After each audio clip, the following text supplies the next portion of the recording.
Everybody, and welcome to the Night Owl, the show that we do twice a week where we discuss pop culture, news, and entertainment, TV shows, movie reviews. My name is Price of Reason, and I'm here with my co host, Dread Roberts. How's it going, Dread? Hey, dude, it's going pretty awesome. I just Eh, love how we're always setting things up and things get crazy right beforehand. For sure. And in addition to all of that, we also have a guest. Our guest is Nerdporial, or if you want you know, the full title, the Nerdporial life form. But I call him Nerdporial, which hopefully that's okay. How's it going, man? Good, thanks. You can call me Brian. Everybody knows my actual first name.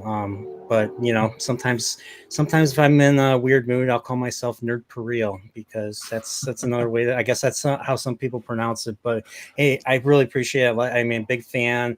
I've been watching you guys for a while. I have not been able to catch you guys the last couple of weeks because I forget that you guys are on, and I'm not on Rumble as much, but. But Yes. I'm just happy that you guys include me in this one.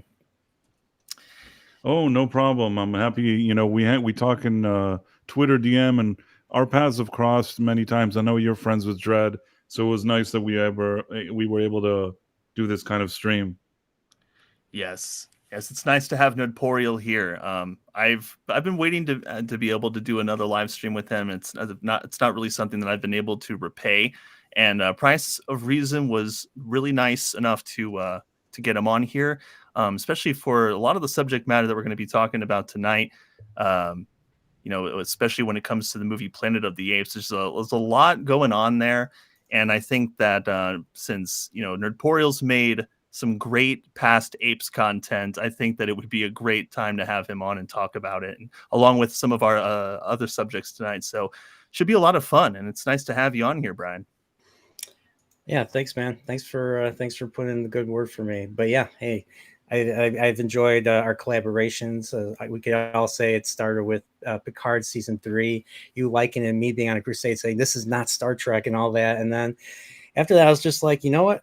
I wanted to have you on. I wanted to have you on for a movie thing, and we did. We covered a few things, and I had you on Chilporial, and yeah. So now our friendship is upgraded. So hey, Yeah, it's and me and awesome. Price only had to ask him about 12 times before he finally said yes, and so we're really pleased that we weren't turned away again.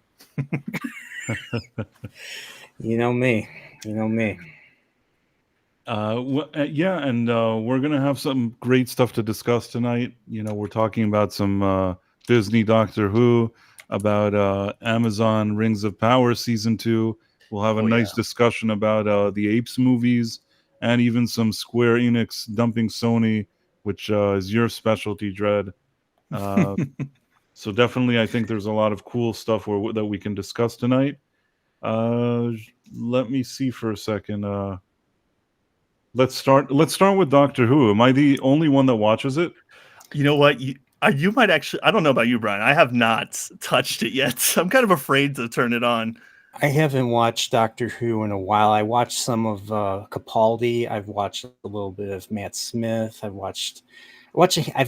watched New Who in its entirety, but I've seen some of the older classic Who. So I've seen some of the incompleted, first and second Doctor. I actually own 2 seasons of Pertwee, the 2 seasons, the one full season of all, Roger Delgado's The Master stuff, and I think there was a few others, but I think Pertwee. Everyone says Tom Baker's their favorite Doctor, the fourth Doctor. He's got some good stories, so I can't really deny that. But I think I really enjoy, the swashbuckling third Doctor played by John Pertwee and everything. So For me, it was Eccleston. him and Roger Delgado, the original Master, they have it's like such a hilarious chemistry between the two. Good guy versus bad guy. It's one of the funniest, one of the most cheesiest parts of Doctor Who that I've ever seen, and to the point that I'm willing to actually own it. So, Oh, so, wow. but I'm not. I wouldn't say I'm a Whovian per se. I'm big. I'm bigger Star Trek fan than anything else. So like Yeah. as AC says in the comments, don't get me started on Star Trek. Yeah, well, I'm totally an Eccleston guy. That's when I first started watching Doctor Who, and then I watched Tennant, which is still today my favorite, with Matt Smith being really close to that. I don't like what's happened to Doctor Who these days. They've even managed to damage, smear David Tennant's era too. I mean, they've completely flipped those characters on their heads, and I was not interested in watching the new special. I think the only reason I would watch it is to torture myself and to write a bad review about it, which I'm sure many of people, including yourself, are probably doing. Price. Well, yes. I mean, the thing is that I review it for my channel. The other thing is that at this point it's just I feel like I don't know if to say take one for the team, but somebody has to look to see what they're doing. So I guess it's Yeah. me. It's not a fun process. After seeing those specials, I kind of knew already that it's all going to just go downhill from there. But still, every time I think that we may have hit rock bottom, it's interesting how there's a new, even bigger rock bottom, and that's what's happening now with Doctor Who. The special started. You're thinking, okay, it's nice to see David Tennant, but very quickly you see that there's all these people with pronouns telling him he's not so good, and all these other kind of things going on there that are really don't feel like Doctor Who at all. Yeah. And after a few episodes of that, which it's not just a minor comment where everything is great, but there's some minor comment that you may not agree with. It's something that's just so heavy-handed within these episodes that you feel kind of really disappointed, because the show and even the person that's running it didn't used to act this way. I think that he didn't used to act this way because they wouldn't let him, meaning maybe he always wanted to be so agenda driven. It's just in the past he wasn't allowed to do that, and now everybody's embraced this kind of agenda, and Disney, they're paying for it and they all want this agenda, so he's happy to deliver it. And It's funny. It's sorry? funny. It's funny you bring that up. That the whole idea of maybe they always wanted it to be, always wanted to have that agenda. I'm getting that feeling with Star Trek, especially after seeing the Deep Space Nine "What You Leave Behind" documentary that came out a few years ago. It seems like someone like Rick Berman was keeping like people like Ira Burr and Robert Hewitt Wolf and heck, maybe even Brandon Braga and all that. Keeping them in line, keeping Trek within, that was still kind of family friendly, that would appeal to not only just leftists, but also people, conservatives too. I mean, I know a lot of people I went to church with. I knew a lot of conservatives that enjoyed Star Trek as well. So it just seems like now they're all unhinged and they just want to appeal to their leftist constituents. I'll call them constituents, even though they're not politicians, but they act like they act like they are. They think they act like they are, and they think they know better. So, but Well, I think I'm under that same impression, Price. So it's so funny that you brought that up about Russell T Davies, because I got that same impression too. Well, I'm kind of weirded out by that, because didn't Russell T Davies, he ran the Tennant era, did he not? And the Smith era, Well, and on. He ran Eccleston and he ran Eccleston. He ran Tennant, and then Stephen Moffat took over for Smith and Capaldi.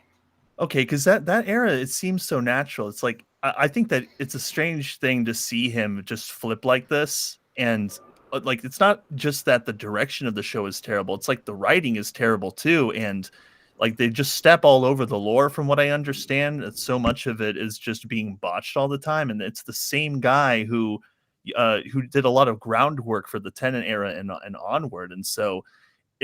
When you say like, oh well, maybe he wasn't able to do that, and now he's able to do that. That now that he's got that say to be able to push whatever agenda he wants, it's just so weird, because the show was amazing when he was supposedly being gatekept. right. So much better. Here's the thing, and I've actually done this kind of investigative piece on it. Back in the day, what a lot of people don't know, it's relevant. People don't understand why this is, or some people don't understand why the story is important. But I think that the investigative report was actually really good. I'm not objective because I'm the one that did it, but I do think it was good. basically back in the day, he used to sit in a pub in London called the Fitzroy Tavern, and he used to sit there before he became the showrunner. And he sat there with his good buddies, and his good buddies were Stephen Moffat, Chris Chibnall, a few other guys. And these 6 guys that used to hang out at this bar, which again, at least some of these people were more LG, if you understand what I'm saying. Mm-hmm. So they used to hang out in this bar, and the way they describe this bar is also kind of strange and whatever. They used to sit around and kind of plot how they're going to take over the Doctor Who franchise. Well, 2 of them ended up basically taking over the audiobooks. He ended up being the showrunner for Doctor Who, and interestingly, his successors, which he brought to work with him, were exactly Moffat and Chibnall. So all these guys sort of had these plans of what they wanted to do with the franchise before they ever even took over the franchise. Wow. Make of that what you will, but they were friends like before, sitting around talking about this exact thing, and then they did it. And I think, and also based on the research I did, it's not that he didn't like this type of agenda. It's just back in the day, if you walked into the BBC and you said, I want to revive this and I want to do this show, you obviously have to appeal to a wide audience. You can't go in there with all these weird agendas. And I think that at the time, Russell T Davies' mindset was in the right place. Even if there were little touches of things he wanted to put in, he understood what his responsibility was as a showrunner. And at the end of the day, he did a good job, because that's what was expected of him. And he did do a good job. But over time, as much as I think he did a good job, it is strange that the only people that were successors were people that were his friends. It's kind of strange that a small group of people, they're in control of Doctor Who from then until today, basically. This guy leaves, that guy leaves. This guy leaves, that guy comes back. In addition, something that during my investigation, and that John the White, a really good guy that knows a lot about Doctor Who, he helped me out with it. He said that in maybe 2011, 12, or one of those years, the BBC got a lot of heat because somebody published a book talking about racism and Doctor Who and the BBC, and apparently that didn't sit well with them. And they started becoming more kind of conscious about changing things, and also different ideologies started becoming more popular there. And gradually it went in that direction. You can already see it in the Capaldi era, how this thing was kind of at the forefront of their mind, because they didn't want to be viewed that way. But it's one thing not to be one. Sorry, go on. What episode was it where he's where Capaldi he seemed like he was dressing down the first Doctor, played by David Bradley. David Bradley played Argus Filch and Walder Frey in Game of Thrones. What episode was that? I forget what the context was. That all of a sudden he's like, "Oh, the world would be better if it was ran by women," or something like that. I was just like, I don't even know. Where he's like, "We can only hope," and that's actually the first thing I thought of when Price was saying that. I'm not sure exactly what episode that was, but it's like those little tiny hints that they would like pepper throughout as sort of like a weird foreshadowing or something. Also, the companion to after Clara, which was, herself was sort of a girl that was the key to everything, which already started kind of being a little wobbly there. I didn't hate the actress, but they started overdoing it with her. And then afterwards, they brought in shoot, I can't remember her name. It's the name of like it's a boy's name. How did I forget her? Maybe her name was Bill. Bill. I don't know why I think her name was Bill. I could be just we'll stupid. Just say Michael Burnham. Michael Burnham's the key to everything. Who was it was an African American, it was African, not American. It was trans, right? No, she was LG. Oh. Can't remember. Why did I think her name was Bill? Can you Google this? Yeah, actually. So this is what Dr. Capaldi's second Doctor companion. Yeah, the second one, I believe her name was Bill. Okay, yeah, I'm trying to see myself which one was the other one. Bill Potts. That's Bill Potts. Bill Potts? I was right. Her name was Bill, right? Yep, Bill. Yep. So even though it's funny, it's true. Played by Pearl Mackie. Yep. I absolutely knew that was the case. Yes, Vex, it is Dr. Gay. That is exactly who we are talking about. Dr. Gay is Oh Dr. yes, Culber from Discovery, because that's all yeah, that's all I know about him. That's all anybody knows about him. He's a terrible amazing. character. See, that's what I needed to ask you, Price, because you have apparently, from what I understand, you've been watching the new episodes, correct? Right. So, what is if you had to say before we get into what's wrong with this, if you had to compare this to the specials, which one is worse? You know, it's really tough. The specials were annoying because you see David Tennant and he's being humiliated, and they're ruining his character completely. Plus, that episode with the girl, the girls, the girl that's an enthusiast of the Transformers. Mm-hmm. That was very that was too heavy-handed for me, I see. and I didn't love those specials with him. Also, the bi-generation, everything that happened there, I just couldn't stand it. And then the episode where it was his solo episode, and Shurigatwa's solo episode, I didn't like that episode either. So really, already going into this, I felt it was bad. I mean, the thing with Chibnall, what he did with the Timeless Children, and everything that he did with the Jodie Whittaker and all of that, as bad as that was, there was this feeling that I could somehow ignore it because I didn't even consider her a real, doctor, and I thought that his stories were dumb, and I kind of just blocked them out. They were equivalent to The Last Jedi or something. I couldn't really take it seriously. And then once Russell T Davies came back, who's more competent than Chris Chibnall, and at moments can still do something that's half decent, and then he puts in David Tennant, who I genuinely liked as the Doctor, but then he sticks all of that other weird stuff in there. That actually somehow it hurts more than the things that came before. Now I guess it bothers me less than those specials because I don't take Nishudi Gatwa seriously either. I think he's totally miscast. I don't buy him as the Doctor at all. I don't know if you've got a chance to see him in action. I've seen him in other shows, and I cannot, for the life of me, understand why they picked him for this. Maybe he had really positive energy elsewhere, and he's just like an energetic actor in some places. But like as a Doctor, I just I don't see it. I really don't. Well, let me see if I can find it here. Also, am I mistaken, or did they do a musical in the special episode for him as well as the new season 2? Are they doing musicals in more than one episode, like a little musical fight? Because I swore that I saw something that had that going on. Okay, so what happened is that this is the review that I was trying to pull up some pictures and maybe some footage, but basically in this episode, he travels to the 60s, in the one that you're talking about. And in the 60s, it turns out that somebody has stolen music. In 1925, a drag queen arrived in 1925. I'm not kidding. Okay. This is real. A drag queen arrived in 1925, and there was a guy who was a really good musician. So she kind of sucked all the music out of him. And then... I don't know how else to explain it, but that's kind of the best way I can explain it. So the drag queen arrives. Not only that, the drag queen also, she starts lecturing about pronouns and stuff.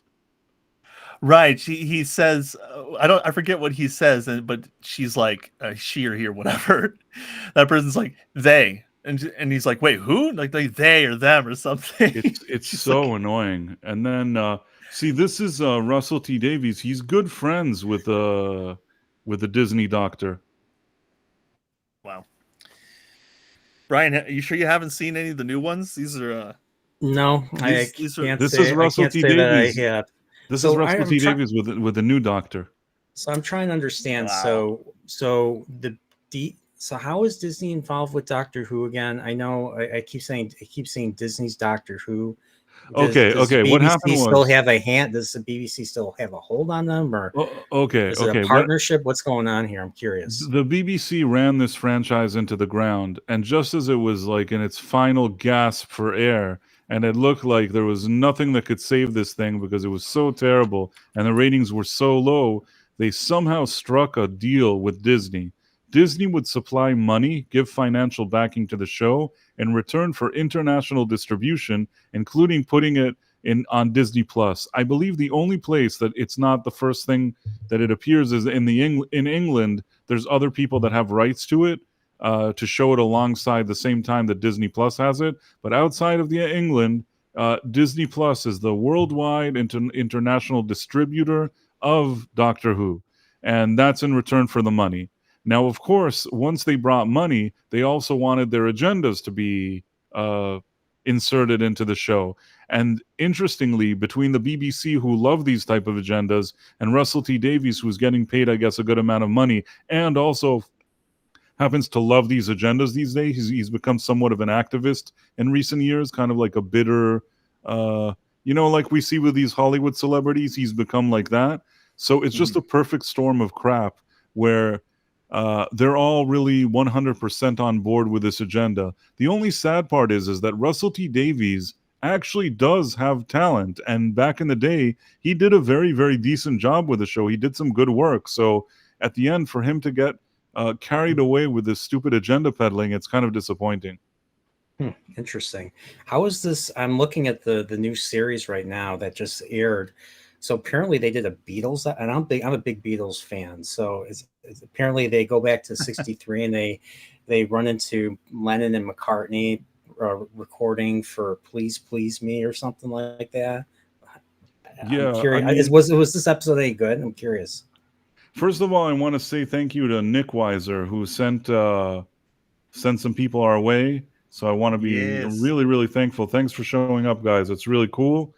And I actually met him. You met Nick? Yeah.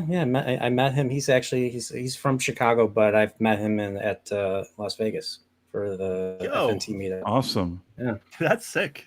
That's really cool. Yeah, he's like 7 feet tall, and he's like 300 pounds of muscle, basically. Oh, of course. Yeah.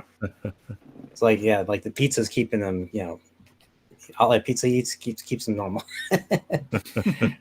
Hell. Well, what you were asking here, remind me the question you were saying. I was asking, because I see episode 2 is they go back to '63 and they meet the Beatles. So I'm curious how good of an episode that was. What a sham! What a sham! What a sham! Let me. I'll just continue. First of all, in my review, I also put out those little parts of. Let's see if we have those things with the pronouns. Have been alienated. Okay. 3 embarrassing David Tennant specials where we saw the Doctor being lectured to about pronouns. You're assuming he as a pronoun. Sorry, good point. Are you he or she or they? Told that he was inferior to women. Something a male-presenting Time Lord will never understand. And where we also learned that he was fond of dudes. He was, wasn't he? He was so hot. And in the Church of Ruby Road Christmas special, Nishudi Gatwa's first full episode in the Doctor role. So let me find the other thing, what we were talking about. But those things in the David Tennant specials were really annoying. I mean, a lot of people thought that he was attacking the fans, and I kind of agree. he seems to have Russell T Davies seems to have a big issue with the fandom. I know that he argues with a lot of them, or did online at some points. Seems like all these creatives have problems with fans. Maybe they should perhaps stay silent and just do their thing and maybe not engage if it triggers them so much. Well, that's impossible. They can't do that. They feel so emotionally involved that they can't help but say something. Reason, Devil's Cord, and in many ways, it could be seen as a new low for the entire franchise. Yes, lower than anything we've already seen to date. This is the part I'm just showing, the part where in fact, this episode is so embarrassingly bad that I'm not sure any description I give you all will really convey how I felt while watching it, but I'm certainly going to try. The Devil's Cord starts with a cold open taking place in 1925, where a child is being taught piano, when suddenly a drag queen appears and steals his teacher's musical knowledge by sucking his, stick? This is after the drag queen lectures the teacher about its preferred pronouns, of course. Henry, get away from him. Them. What? Me. What?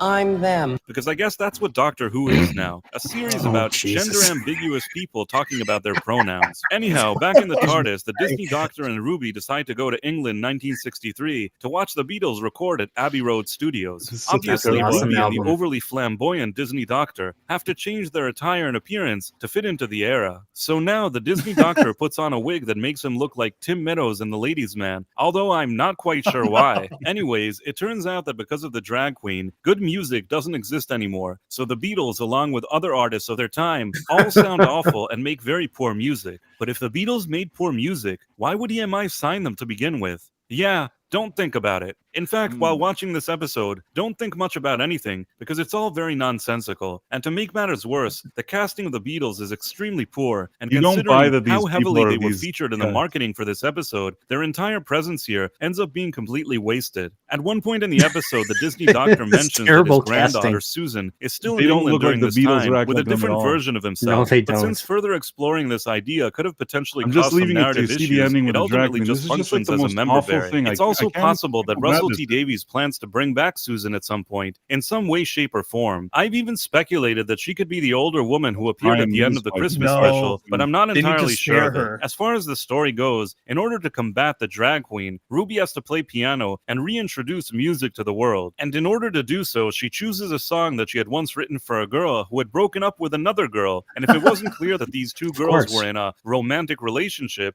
the drag queen then appears and explains it very clearly. Then the drag queen steals Ruby's music from her too, and also reveals that they, them are actually the estranged, child person of the toy maker. Luckily, John Lennon and Paul McCartney show up in the nick of time, play a chord that defeats guy's the drag Paul queen, McCartney? who No then way. disappears. In order to celebrate the drag queen's defeat, the Disney Doctor starts singing and dancing in the most cringe-inducing way, and then the episode ends. As I was watching these Why did he got an episodes, afro? That was a 70s thing.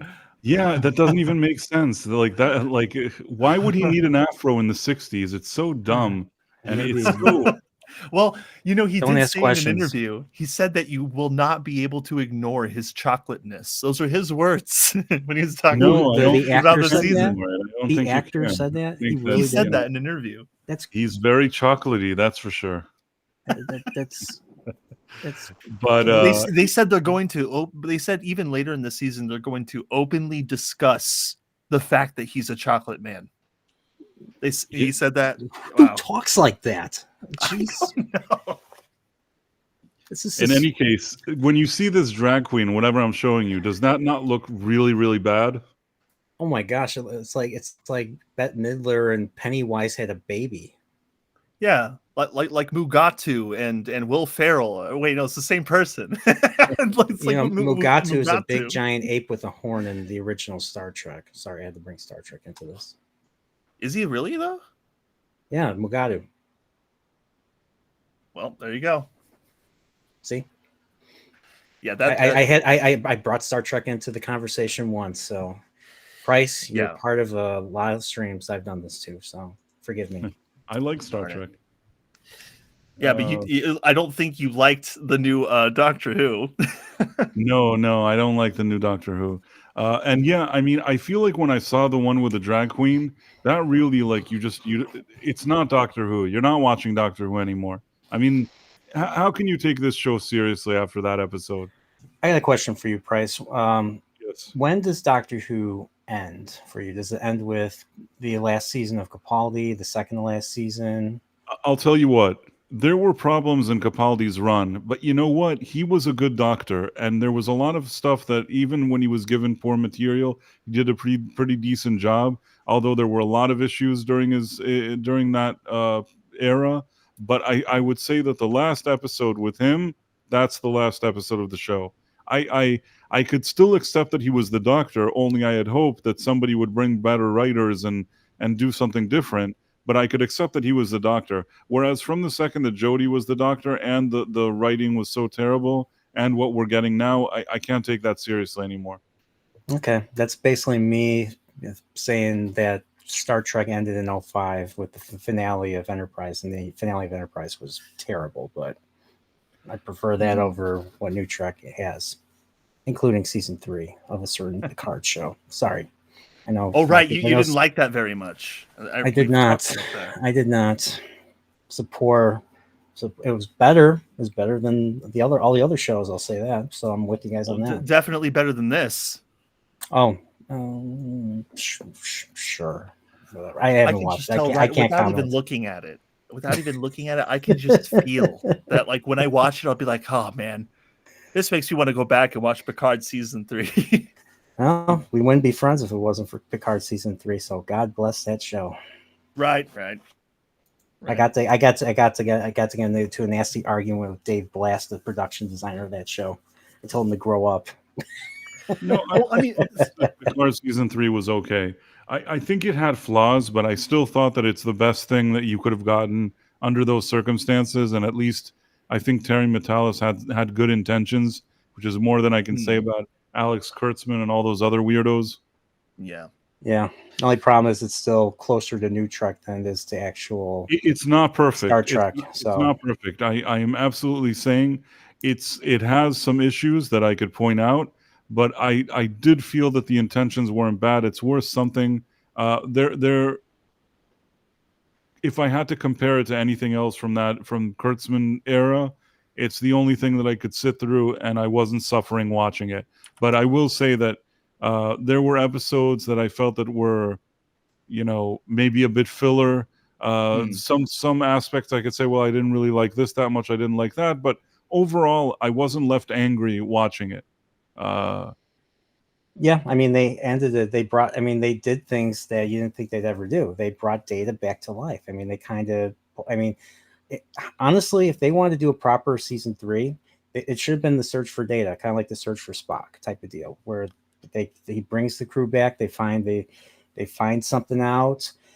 Renee, young Renee, the Picard's nephew, is actually alive, and he has a kid who wants to be in Starfleet. Renee probably dies in the thing. You get rid of the whole Jack Crusher character. Jack Crusher is the reason why the things that happened in the finale happened. Had he not left, none of that would have happened. So he's basically responsible for destruction of several ships and the deaths of a lot of people. So it's a lot. That show has a lot of problems. He didn't mean it though. Doesn't matter. He's still responsible. Well, responsible is a relative thing. He is. Had he not done that, there would not have been that Federation. What do you call it? That First Contact Day massacre thing that happened. It was a lot of bad ideas. So just don't want to derail this like this, but yeah. No, I mean, listen, I understand. First of all, I mean, sorry, Backyard. Enterprise is much better than Picard season 3. Sorry. I actually agree with you on that. I like Enterprise better than Picard. I really like Enterprise. Backyard TARDIS, for some reason, doesn't like Enterprise. It's one of the things that we don't agree on.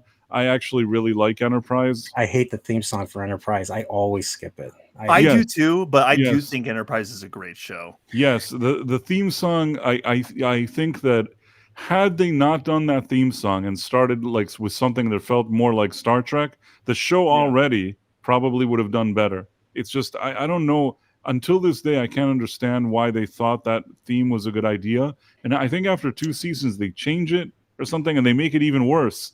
It starts off bad, and then they somehow made it even worse. Part of the reason why I didn't watch it is because I was under the impression, I was a teenager, so I watched Voyager. One thing me and Dreadroberts can bond over, we both like Star Trek Voyager a lot, even though Voyager I do actually is considered to be the weakest of the show. Some people will say Enterprise is. I think Enterprise did some things better than Voyager, but Enterprise, when it came out, it felt like such a departure. It felt like the creators were trying to distance themselves from the Star Trek brand or the Star Trek name. Because when the first 2 seasons, it was just called Enterprise, and instead of playing a Jerry Goldsmith, epic, space theme featuring the ship and all that, we get something different. We get a song. We get a song, and then we get like a lot of navigational imagery right there. So it was different there, but when you think about it, and then the thing was, it didn't really mesh well with TOS because how the Klingons look in TOS, and you see a Klingon still with the ridges in Enterprise. It was just like, okay, maybe this is not for me. And then plus I was older, so I wasn't staying at home as much, so maybe that was it. But I didn't watch Enterprise until it came out on DVD. I didn't watch the show in its entirety until it came out on DVD. So, well, since we're on the intro, do you think that they made it that way because they were trying to make the show feel and look new to people? Yes. Or okay. I think had UPN not canceled everything, and the show would have lasted the full length, 7-8 seasons. They would have covered the Romulan, the Earth Romulan War that they discussed in the TOS episode Balance of Terror. I think had they kept that show on, I think that it would have been like the TNG, but for the 22nd century. So they probably would have come up with a couple other spin-offs, had things actually turned out well, but unfortunately it didn't. But I think that's what would have happened had Enterprise been successful. We got two or three spin-offs, expand the world of the 22nd century the way TNG expanded the 24th century. I was hoping New Trek would do that with the 25th century, but they didn't. Well, they of course decided they're creatively bankrupt. Yeah, they decide, we're going to make a prequel to the original series, but it's not going to look anything like the original series. It's not going to even fit with the original series. And so what we're going to do, we're going to take it into the future. And so that we can fix it. And don't ask any questions. That's Star Trek Discovery for you. And then Picard, you changed the character of Picard to some doddering old man instead of, even as an elderly person, elder statesman, you still have some of that. You still have some of that command. You're not total. It's like a totally different character. And there was one episode in Picard season 3 where he actually felt like he was Picard from earlier, and that was episode 5, the one with Ensign Rowe or Commander Rowe. That was probably the only episode I actually enjoyed, except for the way it ended. But apart from that, it was, what was it, like John Biden Picard? The really old guy. Well, I mean, he just lets people walk all over him. And I mean, it wasn't that much different from the earlier, from season 1 and 2 of Picard. I can't even watch season 2. That's how bad season 1 was.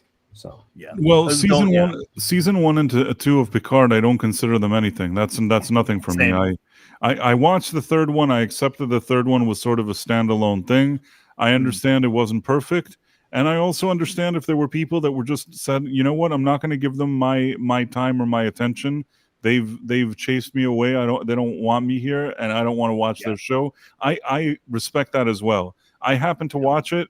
I thought to myself that there were things about it that you could tell, and later I even saw Terry Metalis on a stream, and he was saying how he didn't say it in these words, but I understood between the lines what he was saying. Some of these type of streamers, they expect certain things. They expect that every episode ends on sort of a cliffhanger.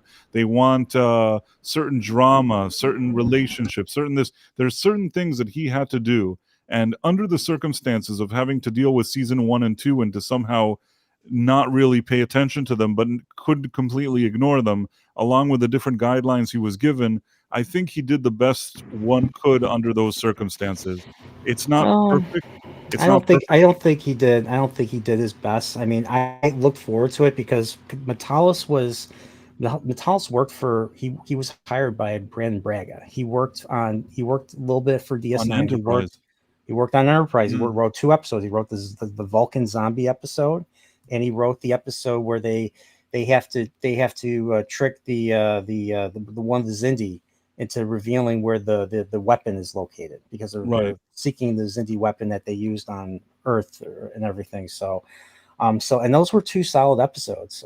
So I was thinking, Metalis, I was looking into it. Everybody was praising it. Robert Meyer Burnett was the one that brought this up. He's like, oh, season 3 is going to blow everybody away. It's some of the best Star Trek ever. It's better than the TNG movies. I was like, oh, is it better than the TNG movies? Because I actually like the TNG movies, despite they have their problems.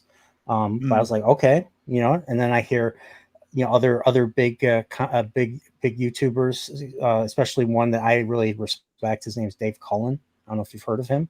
The guy, he has like he's in Ireland. Yeah, he's in Ireland. His channel was computing forever, then it got nuked because of Yeah, political stuff. I'm Political familiar with stuff. his channel. So I liked a lot of his Star Trek content, and when he said that he watched the first 6 episodes of season 3, and he said it was something special, I got really excited. I was like, okay, this is going to be it. There's a change, and I was excited. Me and my friend Prophet the Dragon were watching it, and the first episode I was still very optimistic about it. You know, get to see a ship that actually looks like a ship. It doesn't look like a copy paste stick figure like the first season of Picard was with their fleet, their everything. But then episode 2 happens, and it just became a filler episode. I'm like, this is a 10 episode 3rd season, and you have a filler episode where you just wait until the end for something to happen. I was like, oh no, they're pulling this again. This was a season 1 thing. So, and then after that, it just fell apart for me until the 5th episode. And the 5th episode took things up again, and then after that, just kind of went downhill after that. There were some filler episodes here, and it wasn't perfect. I will still say that, you know, for whatever it was, I didn't suffer from watching it. I rather enjoyed some of the episodes, some more than others. But overall, when the thing was done, I didn't regret watching it. It's not like it really made me want to watch anything else from the Kurtzman era. I think that anything else there is crap. It was just sort of a strange anomaly. And even that wasn't perfect, but I didn't hate it. But again, everybody has their own opinions. I know people that didn't like it. I respect that as well. I thought it was all right. And it was nice to see the gang back together. It was nice to see them on the Enterprise, you know, at the end I love that Return of the Jedi finale. That's basically what it was. Made no sense. You know, and then the shapeshifters were you fight them with blades since when? I mean, apparently nobody watched Deep Space Nine. You know, when I brought this up to Brian, I actually love Deep Space Nine too. When I brought all this up to Brian, and he actually educated me, like just like crazy education. I learned so much about the villains of Picard season 3 than the show had any time to even tell me. Like the first scene is like, why did they have energy weapons? They're shapeshifters. They can just turn their hands into tentacles and kill people. Like if they really wanted her dead. So there's a lot of logistical stuff. But if you don't care about that and you like the 3rd season, I'm okay with that too. I don't want to piss. I don't want to piss anyone's pod. I'm sorry, Price, to derail the stream. It's not a matter of that. I don't take it personally one way or another. I initially didn't even feel like watching this 3rd season, but like you, I heard people, I do watch Dave Cullen's channel. I do watch a few other people that were saying that it was good, so I gave it a chance. And I told you how I felt about it. It wasn't the best thing I ever seen. It wasn't the worst thing I ever seen. I thought that there were moments that I enjoyed of it, but if somebody didn't enjoy it, then that's perfectly fine. Back to Doctor Who, though. It's interesting that I'm seeing articles like this, like the one I just shared. BBC Doctor Who fans label new series woke and unwatchable. I love how they put quotations because they don't want it to make it seem like they're saying it. Yeah, they don't agree. That's how basically leftists or people on the other side of the thing type woke, especially on X. Like especially the whole like one of the biggest bringing Star Trek up again. The whole Star Trek was always woke, or Doctor Who was always woke thing. They always put it in Star Wars is always like, yeah, they do. I'm just like, you know what? Return to the real world with us. Get out of your fantasy land and stuff, and join us and have a conversation. One that I see a lot is for all you people, Star Wars was always political. Those are the ones that like I feel like I mean this metaphorically. I'm not saying personally that I really want to do this, and I mean this as a metaphor. But when I see those ones of Star Wars was always political, I feel like if I could put my hand through my phone and my hand would appear where the person that wrote that tweet is, and I could just slap them. Like through the phone, like my hand would come out, like materialize, and like I can slap them in the face. That's what I feel like when I see that stupid tweet. It's such a troll and stupid tweet that anybody that does even like the minimal amount of research or knows anything and is even a bit honest with themselves knows that is a crock of BS. You know what I mean? Yeah. But by the way, Yeah. before we continue on, I wanted to point out as a fun fact, Dave Cullen was actually a really big inspiration, if not like one of the primary motivators for me to go the Avatar route. I actually really liked his style. It was because of him that I ultimately chose to go the Avatar Dread route on YouTube. I had no idea. I know exactly what you're talking about. Nice. Yeah, I just love the way that he presented his videos, and so that's how Yeah, I was like, he has his own style. He does his own thing. yeah, I like that. And also, I before, and not to derail again, but just to point out, we got so many people in here that have been on our other streams, from Empress to Putin's Cat, Martha Marcillo, Backyard TARDIS, Angry Canadians on the Rumble side with Saber Wolf America, who's been super chatty. So it's been nice to see Rumble chat being active a little bit. A lot of people making great points. Backyard TARDIS also, I wanted to bring this up earlier, but I didn't get a chance. But he said, I have no problem with the theme song of Enterprise, but he says that he hates what they did with the Vulcans, the over serialization, and they gave Archer no balls. The Vulcans were interesting. I liked how it was interesting how they made the Vulcans like hate, or the whole idea of the mind meld, especially when you get to season 4, was taboo at that point. So Right. Yeah, so that's kind of why, like I was telling Pops, another great YouTuber, he's covering the original series, and there was some hesitation, especially in the first episode that featured the mind meld, Dagger of the Mind, why like Spock was very hesitant to use it. And I couldn't really think of anything except for the season 4 Enterprise episode where it was considered taboo to use that. Like it was like considered an abomination. So maybe the people using the Vulcan mind meld is kind of like equivalent to a certain, I don't know, alphabet type of activity. I don't know. Maybe, I don't know. Fair enough. Star Trek. It's Star Trek. It's supposed to be progressive, you know. Maybe they're right. Maybe it was always woke. No, I smack myself now. No. Ow, no. ow. The difference is with all of these science fiction shows and with a lot of shows in general is that things used to be nuanced. For example, I do this weekly stream, this Quantum Leap stream, where we look at the original show from the late 1980s. Backyard TARDIS is a panelist on that show, by the way. And he's in our chat here, and he's a good friend of mine. So basically, we had the director of an episode on the stream with us this week, where basically we talked about the episode we were watching, which was really cool. But one of the things that I noticed, and I brought up even during our stream, is there was a situation there where there was a woman who basically was in love with another woman. But today, when you have something like that, it's they handle it in such an annoying way, even like what I just saw in Doctor Who. In that episode, it was so sort of nuanced what they were trying to say with it and do with it, that I feel like they managed to somehow address something that you could say is like progressive or something like that, but it really is woven into the story in a way that makes sense within the context of the story. And whatever discussion is even there, or whatever they're bringing up, is very nuanced. And that kind of nuance does not exist anymore. Today, it's all about, there's nothing. It's just like today when she was playing the song, Ruby was playing the song about a woman and another woman, and then the drag queen showed up to again explain that it was a woman, and we already got it. I didn't need another explanation. You know what I mean? Like, yeah. Like, did you get that? Did you get that corporate messaging? Just want to make sure. Right. And like, you know, basically, I think I can say this on the stream. What happens if the drag queen says, oh, you wrote a song about 2 lesbians or something like that? It's like, yes, I already heard her say that. Why is the drag queen now re-explaining this to me? And the fact that it's a drag queen that pops out of piano to explain this stupid point again, I don't know. It was just like, I couldn't believe what I was watching.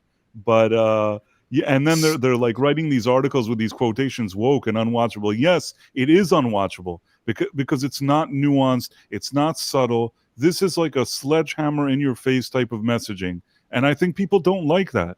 It doesn't even matter who they are. It's terrible. It's terrible storytelling. Like, it's just like you're watching, you're bored. You're just like, it's boring to watch that type of stuff. That stuff that just, you know, hits you on the head. Same idea over and over again, and then the rest of the episode suffers basically because things don't make sense. There's no there's nothing that makes that's remotely interesting in what's going on. So and it's the same with new Trek. Original Trek was like that too. Original Trek had nuance. There was characters, there were likable characters. It always encouraged you to not demean or or basically what do you call demonize your enemies, to have a conversation, to have a dialogue and everything. And I mean, like there's this one person who made this argument about whether Trek was woke, and he says it's not woke. Brad Torgerson, a writer, basically said Star Trek was egalitarian, and that it promoted dialogue, it promoted discourse. There was nothing like race was not a thing. Race was just there. People were colorblind. Yeah. And everything. So I mean, and that stuff is important. And then you have stories, like you said, there are stories that people say are woke, but that's not pretty much what woke means. It was just progressive. It was progressive messaging that was woven, like you said, Price, was interwoven into the story. The context was all there, made sense. It was food for thought. It didn't tell you what to think. It just gave you food for thought. Yeah, I think it presented the ideas in a natural way where everybody could be on the same page, and that's in an interesting way too. Yeah, and that's what made it so entertaining. But it seems like these days, especially with the new Doctor Who, these people are so desperate to write ideology into their show that they end up skipping over the story and characters and end up just revolving the story and characters around that idea instead of just revolving the show and that idea around the characters and the story. So it's like a reversal. And so we live in an age where things are just continually disregarded. Characters are disregarded, plots disregarded, because everything's canon or nothing's canon. I don't know. I forget what they say. I forget what they say now about canon. It's canon, but if you say that it's not, you're a bigot. Yeah, exactly. Yeah, I don't know what to tell you. I think that I think that everything. Let's see, what did the critics give this thing? The critics gave it a 95%. The audience that is such a shameless joke. I can't even believe it. Like that it takes real guts to lie like that. Right, and the audience gave it a 34. I'm surprised the audience even gave it a 34. I feel like some of these ratings are people maybe that I don't want to say we're paid. That maybe that's not a nice thing to say. I don't even believe the 35.4%. I feel like it should be even lower than that, really.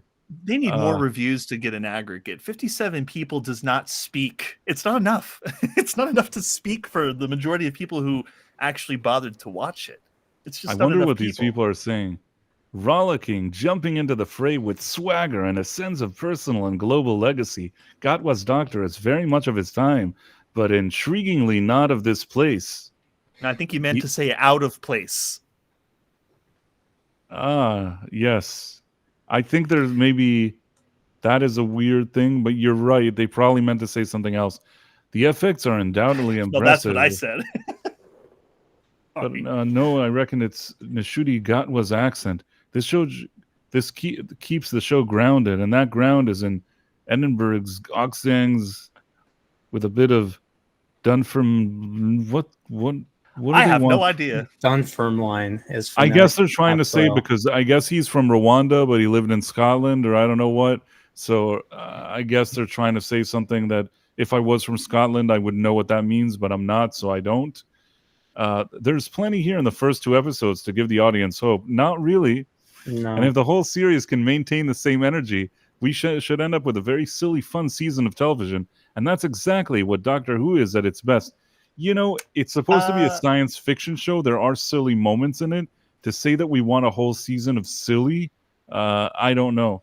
Look, I haven't even watched a ton, but like besides the 2 eras that I've watched, but even I know that Doctor Who it's a very thought-provoking show and tackles very sensitive subject matter at its best. It's not, and yes, while it does put humor and thread its show with humor, I mean those ideas and those scenes where they're like really going at it philosophically, I mean, those are episodes that you take very seriously, and then they define the show. It's not the humor that defines the show; it's the ideas that people are in conflict with during the show's runtime. So I don't know what that reviewer's talking about.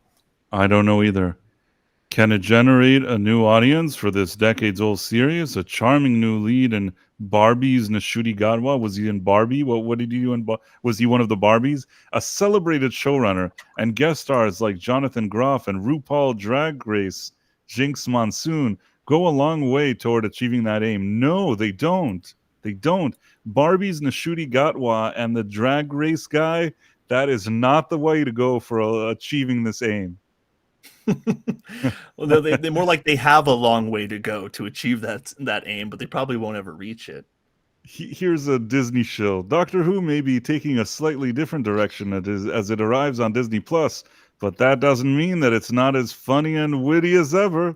And the chemistry between Nishuti Gatwa and Millie Gibson does a lot to make up for any encroaching tweeness. It sounds like it sounds like famous last words.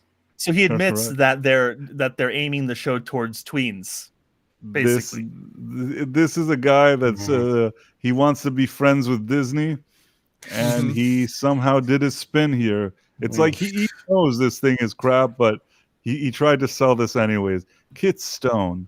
The vibrancy of the show is largely due to Gatwa's magnetic energy.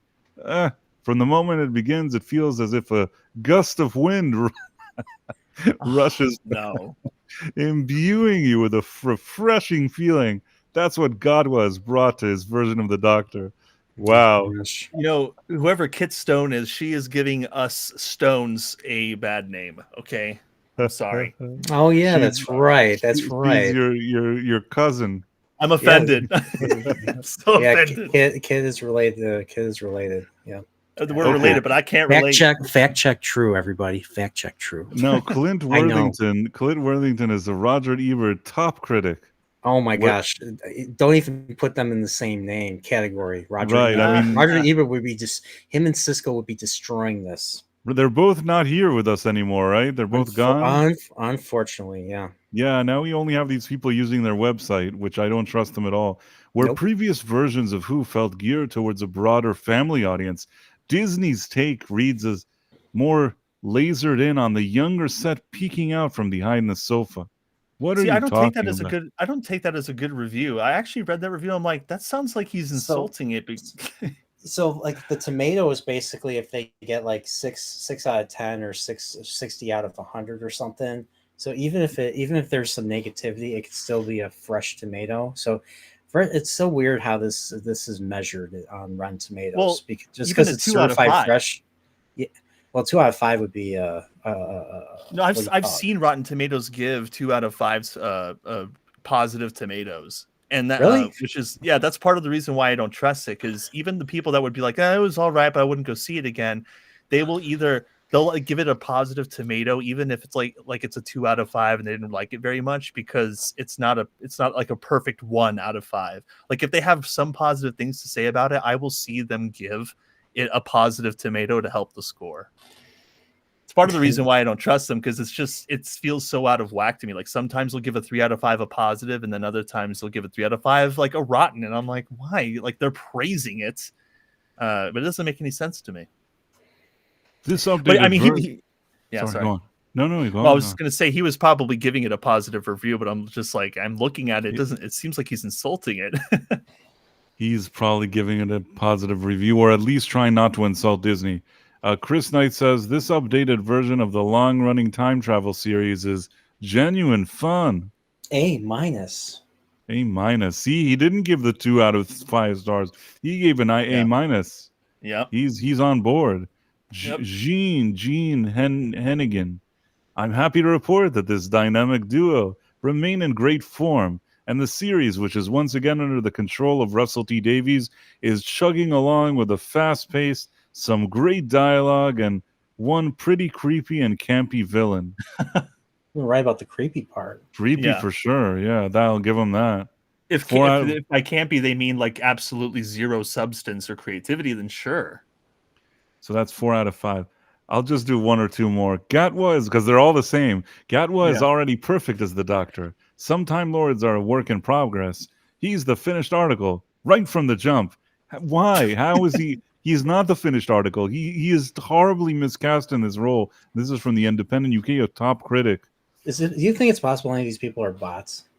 I know. No, like, it's not that they're bots. It's just that there's a lot of politics, and these guys, they have to be on board with whatever. Sometimes it's people that just it's like what we've been seeing for years now with The Last Jedi, with all these other movies. Yeah. There's politics that are considered good, and these guys have to support those politics, even if they watch the movie and they know it's bad. On a political level, in order to keep their jobs, not get canceled, that type of deal. in some cases, they want to keep their jobs. In some cases, they want to keep their access and their relationship with studios. And in some cases, it's just, let's say these people were kind of, I don't know if to call them woke or whatever you want to say. They had their certain ideologies that they like, certain agendas, certain political parties, certain ways that they vote. And they feel when they watch this show that this show sort of affirms the type of decisions and political opinions they have or whatever it is. I personally think that's very annoying because usually what they like is stuff that just ruins the show or makes it kind of compromises the integrity of it. Interesting. But I don't know. It's just annoying. It's annoying that it's become I think Tarantino said it. I don't know if I think he said something that these days they don't even like if the film, they like the ideology of the film or something like that. And that's More really than the what's film happening itself. here. Yeah, and I remember Tarantino. He was being like questioned by by some woke activist interviewer or something like that, and she was coming to a conclusion. He's like, "I reject your opinion about about racism and sexism in his movies and all that." I think I remember that, and I think what happened is that there was the movie Once Upon a Time in Hollywood. So a female reporter asked Tarantino if he didn't feel bad that he didn't give Margot Robbie more lines to speak, that there was a problem that she isn't talking enough in the movie or something like that. And that's when he just got annoyed at her, and he's just like, I reject your hypothesis or whatever he said to her. Because it's like, this is my movie. You're not going to tell me, what do you mean she doesn't talk enough? Screw you. Like, it's not your movie. You go make a movie. You do whatever you want, And he's not going to change his movies. Tarantino is not going to suddenly change his screenplay because this lady thinks that character should have been speaking more. I mean... Yeah, they were expecting. They were probably expecting an apology from him. They were expecting him to kind of bend the knee, and Tarantino's the farthest thing from that. He will... I mean, he's the guy that wrote Pulp Fiction. He's the guy that wrote "What Does My House Look Like?" Dead something storage. Exactly. Just saying. I mean, this is Tarantino. He don't give a crap. No, I mean, he does whatever he does. He doesn't care about what these people think, and I'm perfectly fine with that. That was very annoying, and it's very, very disrespectful too. It's the kind of question you can ask if you're interviewing a showrunner on the CW. But if you're interviewing, if there's like a press conference with Tarantino, and those are the type of things you want to say to him, you just kind of come off as an idiot. Oh yeah, fair. I miss the Hollywood director being a complete dick. Like like Sam Raimi. The good old days. Yeah, like Sam Raimi. Like, heck, William Friedkin, he directed The Exorcist. He was a total dick to his actors. Like, Jason Miller didn't know that he was going to get green bile spit on his face until like the very last thing. He thought the director told him it's going to hit your arm. And no, it hit him right in the face. So so when you get the reaction in the movie, it's a genuine reaction. So like, I just miss it. Like, get the F over here. We're shooting you, mother effers. Come on, it's abusive, but hey, it works. Yeah, I remember watching some of the behind the scenes. Movies, yeah, like with Sam Raimi and Bruce Campbell, for example. Like when Sam Raimi would like throw stuff at Bruce Campbell, like hit him with newspapers randomly to like keep him at the height of anxiety for certain scenes. He would just like boss Tobey Maguire around, and if Tobey Maguire would ask anything, he'd be like, "Are you talking back to me?" I remember seeing stuff like that, and then like the actors these days will say, "Oh, that was a different time, good times, but different time." You couldn't do that these days. You wouldn't be able to. Oh no, Saber Wolf's pulling worms out of a can again, bringing up stuff. No Tarantino Star Trek, please. They already tried the F word and weird adult stuff in Discovery. Doesn't work. Keep it family friendly. Oh, because Saber Wolf said, "Here's a concept to throw out into the ether. Quentin Tarantino produces and directs new Star Trek series." No, doesn't work. He almost did the movie, but I guess that's not happening now. No, it doesn't work. I would have been curious. I would have been curious to see his movie. I certainly would prefer seeing a movie from him than from J.J. Abrams, but that's just my opinion. But it didn't work out though. But I don't know. Yeah. I out of curiosity, he's a fan. I mean, he's a fan of Trek. Like he said, he's come out and said that he's a big fan of TNG. He's watched yesterday's Enterprise is one of his favorite Star Trek episodes of all time. But I don't think, like, in his style, I don't think Star Trek would work. Now, I would be interested. I would be interested if he created an original idea for science fiction. I know he has never done science fiction, but if he ever did, and he says he's only doing one more movie. So he's only done like 9 movies. He's supposed to do a 10th movie, and then that's it, because that's right. But he also went back and said, "Oh, that last movie I was writing, yeah, I got to go back to the drawing board." And so now he's coming up with a completely new movie, apparently. I think he shouldn't hang on to this weird 10 movie thing. I think that if he thinks he has a good movie, he should make it. This whole weird thing that he keeps talking about, the 10 movies, it's just kind of weird. But when it comes to Star Trek, I'm not saying I needed a million movies from him, but I don't underestimate Tarantino. In the past, he's went to some kind of, mainstream kind of TV show and he directed an episode. It's not that he's not capable of doing something that's not Tarantino-esque. I'm sure he'd bring some kind of flavor to it that's his own into Star Trek, but I'm not underestimating him. If he likes Star Trek and he knows what it is, it's possible that if he was in charge of doing a movie, maybe he'd do something interesting. I wouldn't mind seeing one outing of what he'd want to do. I don't think it would destroy any franchises. I don't think he could do worse than J.J. Abrams or Kurtzman or anything like that. So when they said he was doing it, I was curious to see what he'd come up with, but it just didn't end up working out. So I guess we'll never see it anyways. I actually am kind of in the same boat as Price. I could see Tarantino doing something good with it, just because I've seen directors that have like a penchant for making films about, or like crude humor with a lot of cursing, a lot of like sex scenes. A good example of that is Nicholas Stoller, right? He made Forgetting Sarah Marshall, and I think he did the new Zoolander, but he's done films where there's like a lot of really extreme adult material.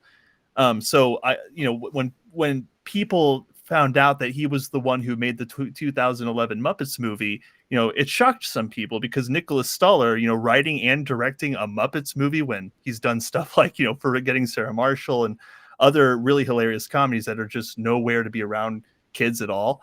I kind of look at that. I look at Star Trek the same way with Quentin Tarantino. It's like, yes, he could, like Price said, add a little bit of his flavor, but what if he completely knocks it out of the park because of his really good writing? That it's not like he hasn't tackled thought-provoking themes before. What if he nails that part and even holds back on some of the rated R stuff, so that Gene Roddenberry's vision can thrive in some way? So I don't write it off completely, but that's kind of where I'm at. I haven't watched I watched it very quickly, but I did watch it, but I didn't really focus on it. I was doing something else while I put it on. The Rings of Power Season 2 trailer. Have you watched it? Yes. I want to put it on. I watched that and House of the Dragon. I watched them both. I want to watch. One was ratioed to hell and the other one was ratioed to heaven. Yeah. We'll do trivia and let our audience discover which is which. Yep.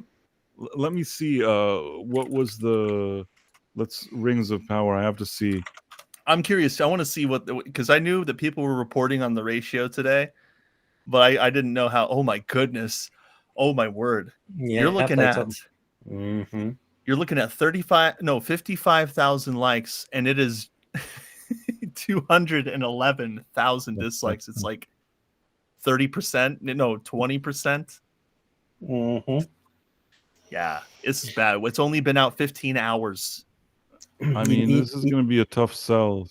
You know what the Rings of Power season 2 needs a blessing from Guy Poriel. Now, what is Guy Poriel? Well, someone you remember that infamous picture of Galadriel riding the horse in Rings of Power season 1? I think it was Yes, the one episode To with be three. honest, Brian, I try to face. forget.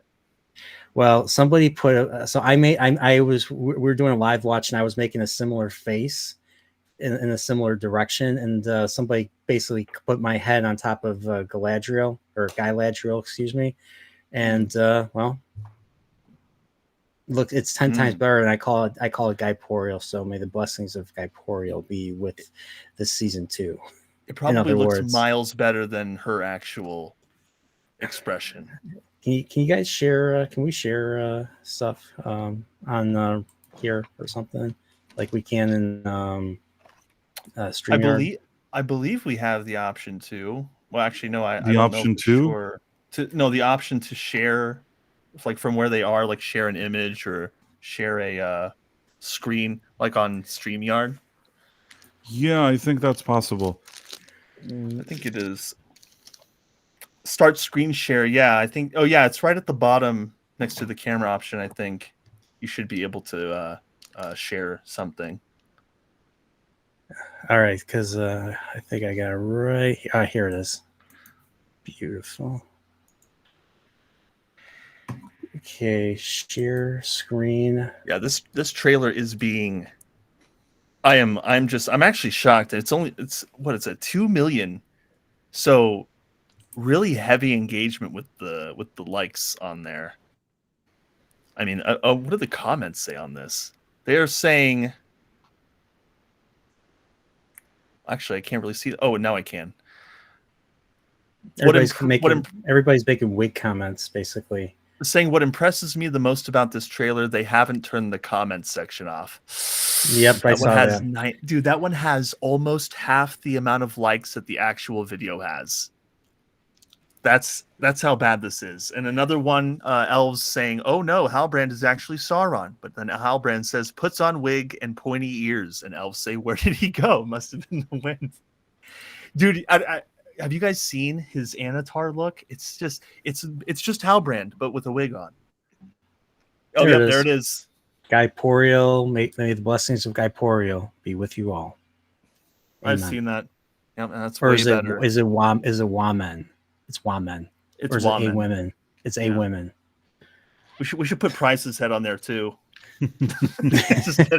just get a whole team of Galadriel Poriels. Guy Poriel. No, not Galadriel. Guy Poriel. Guy Poriel Ladriels. I don't know. Yep. Yeah, I made a little emoji of that. So you know what? Why not? Sorry, Price. We're being children. We're acting like kids on your stream. Sorry. No, it's okay. It's our stream and it's cool. I just wanted to see this trailer. Yeah, let's take a look. Okay. An evil, ancient and powerful, has returned. What is that right there? Prepare yourselves.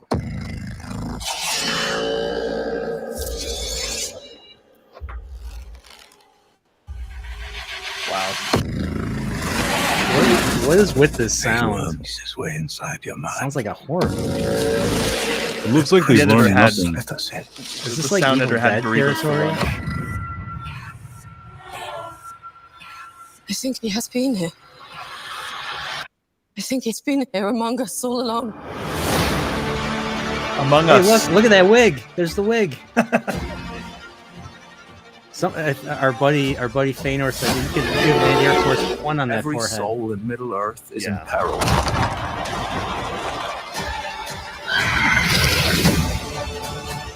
This is gonna be so much worse than the first season.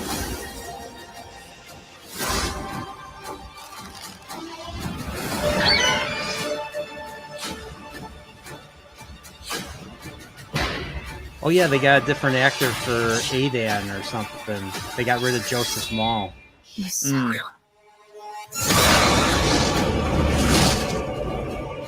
I think one actor quit or something. Yeah, just- I think Joseph Malquid. He played Adan in season 1. Adar. Yeah, he Adar. was gone. I thought it was Adan. I forget. Whatever. Adore. But yeah, I he's don't gone. sound like that. No, that's how people pronounce it. Adar. I'll tell you what I think. I think that they tried to. They tried basically to go full on dark, supposedly drama with the marketing. This kind of big score, serious things are happening.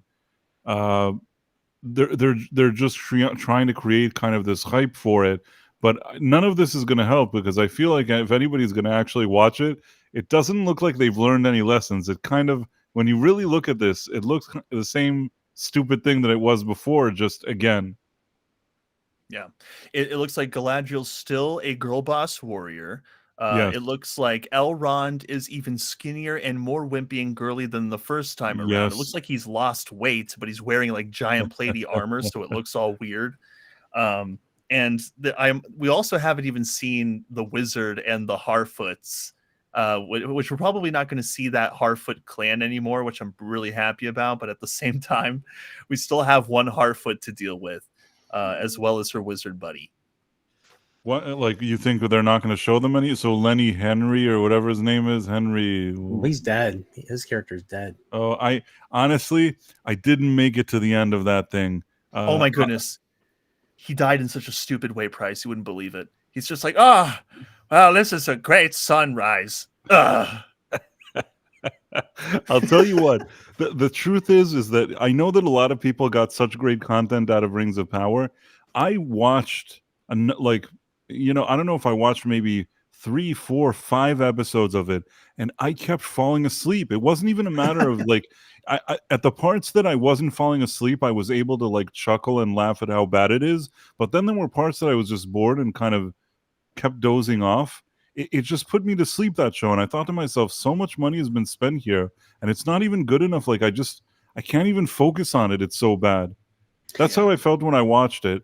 I tried. I don't know. Do you think it all stems from the leadership of Payne and McKay, or do you think there's more to it, like it's just the people they chose to hire, the directors and writers, the writers' room? I'm just curious where it all like. It's another one of those things where they spent too much money on it. That Jennifer Salke lady doesn't seem to. I don't feel like I think she was in over her head with this show. And she's in over her head with everything. With everything, probably. I mean, Wheel of Prime or Wheel of Time. Yeah, I get into arguments with people, even people who love the Wheel of Time books and hate the show, still think Rings of Power is the worst show. And I'm on the opposite side of that argument. I think Wheel of Time series is way worse in terms of an adaptation than Rings of Power, because the fact that Wheel of Time has 14 books, whereas Rings of Power has a single page of in the appendices that covers the second age. So I'm just like, this Rings of Power is just going to be making stuff up. It doesn't really hurt. Whereas you have Wheel of Time, the season 2 just came out last fall, and it barely covered the second book, The Great Hunt, which is my favorite book. And I'm still currently reading the Wheel of Time. I'm on the 6th book now. But I read the second book and I love the second book. It was such a great story, and they barely covered it. Like, there was a really important moment at the very end of the book that's supposed to be iconic, like literally iconic, like in the Orthodox sense. There's a moment that everybody bears witness to of what the main character does, and why he is the savior of the world. Not a messianic savior, but he's supposed to lead into what would be considered that world's book of Revelations, or its final last battle type of deal. So and they didn't even include that. They did something so stupid. Like, I'm sorry. Well, one of the biggest excuses that I've heard for Rings of Power is that they didn't have the rights to all this. Like you said, they only had like a little bit. They had a little page of words that they could use for this show, and even though they did the best they could, they that's the only reason that it wasn't bad, or that it wasn't all that great. But I mean, I feel like I think that Wheels of Prime is probably a really great example of Amazon having the material on hand to be able to use it, and then they probably still wouldn't even be able to do something good with it. I mean, even if Rings of Power had, you know, 1 or 2 words, okay, you could bring someone in and they could make a competent show out of it. Even if it's the most non-canon thing ever, people will see that it's a genuine effort, and it is possible.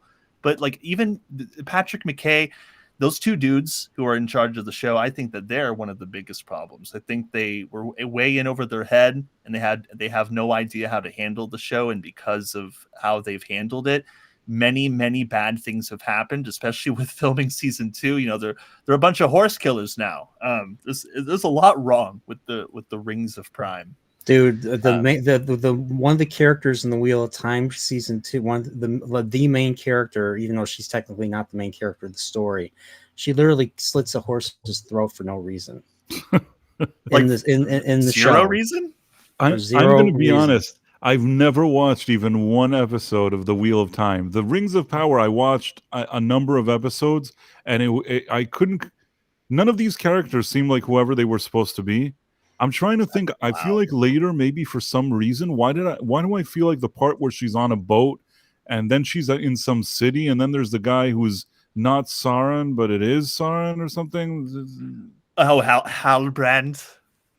And is that the guy that left the show? I'm so confused now. Oh no, that's Halbrand. No, he was in the trailer. The actor that plays Halbrand was still in the trailer. So it was the guy... actor that plays Adar, the one the human, or actually the elf dude who is running the orcs. So remember the village that was under attacked by the orcs? Well, they're all under Adar's command. And Adar was played by the actor that played Benjen Stark in the first season and the 6th season of Game of Thrones.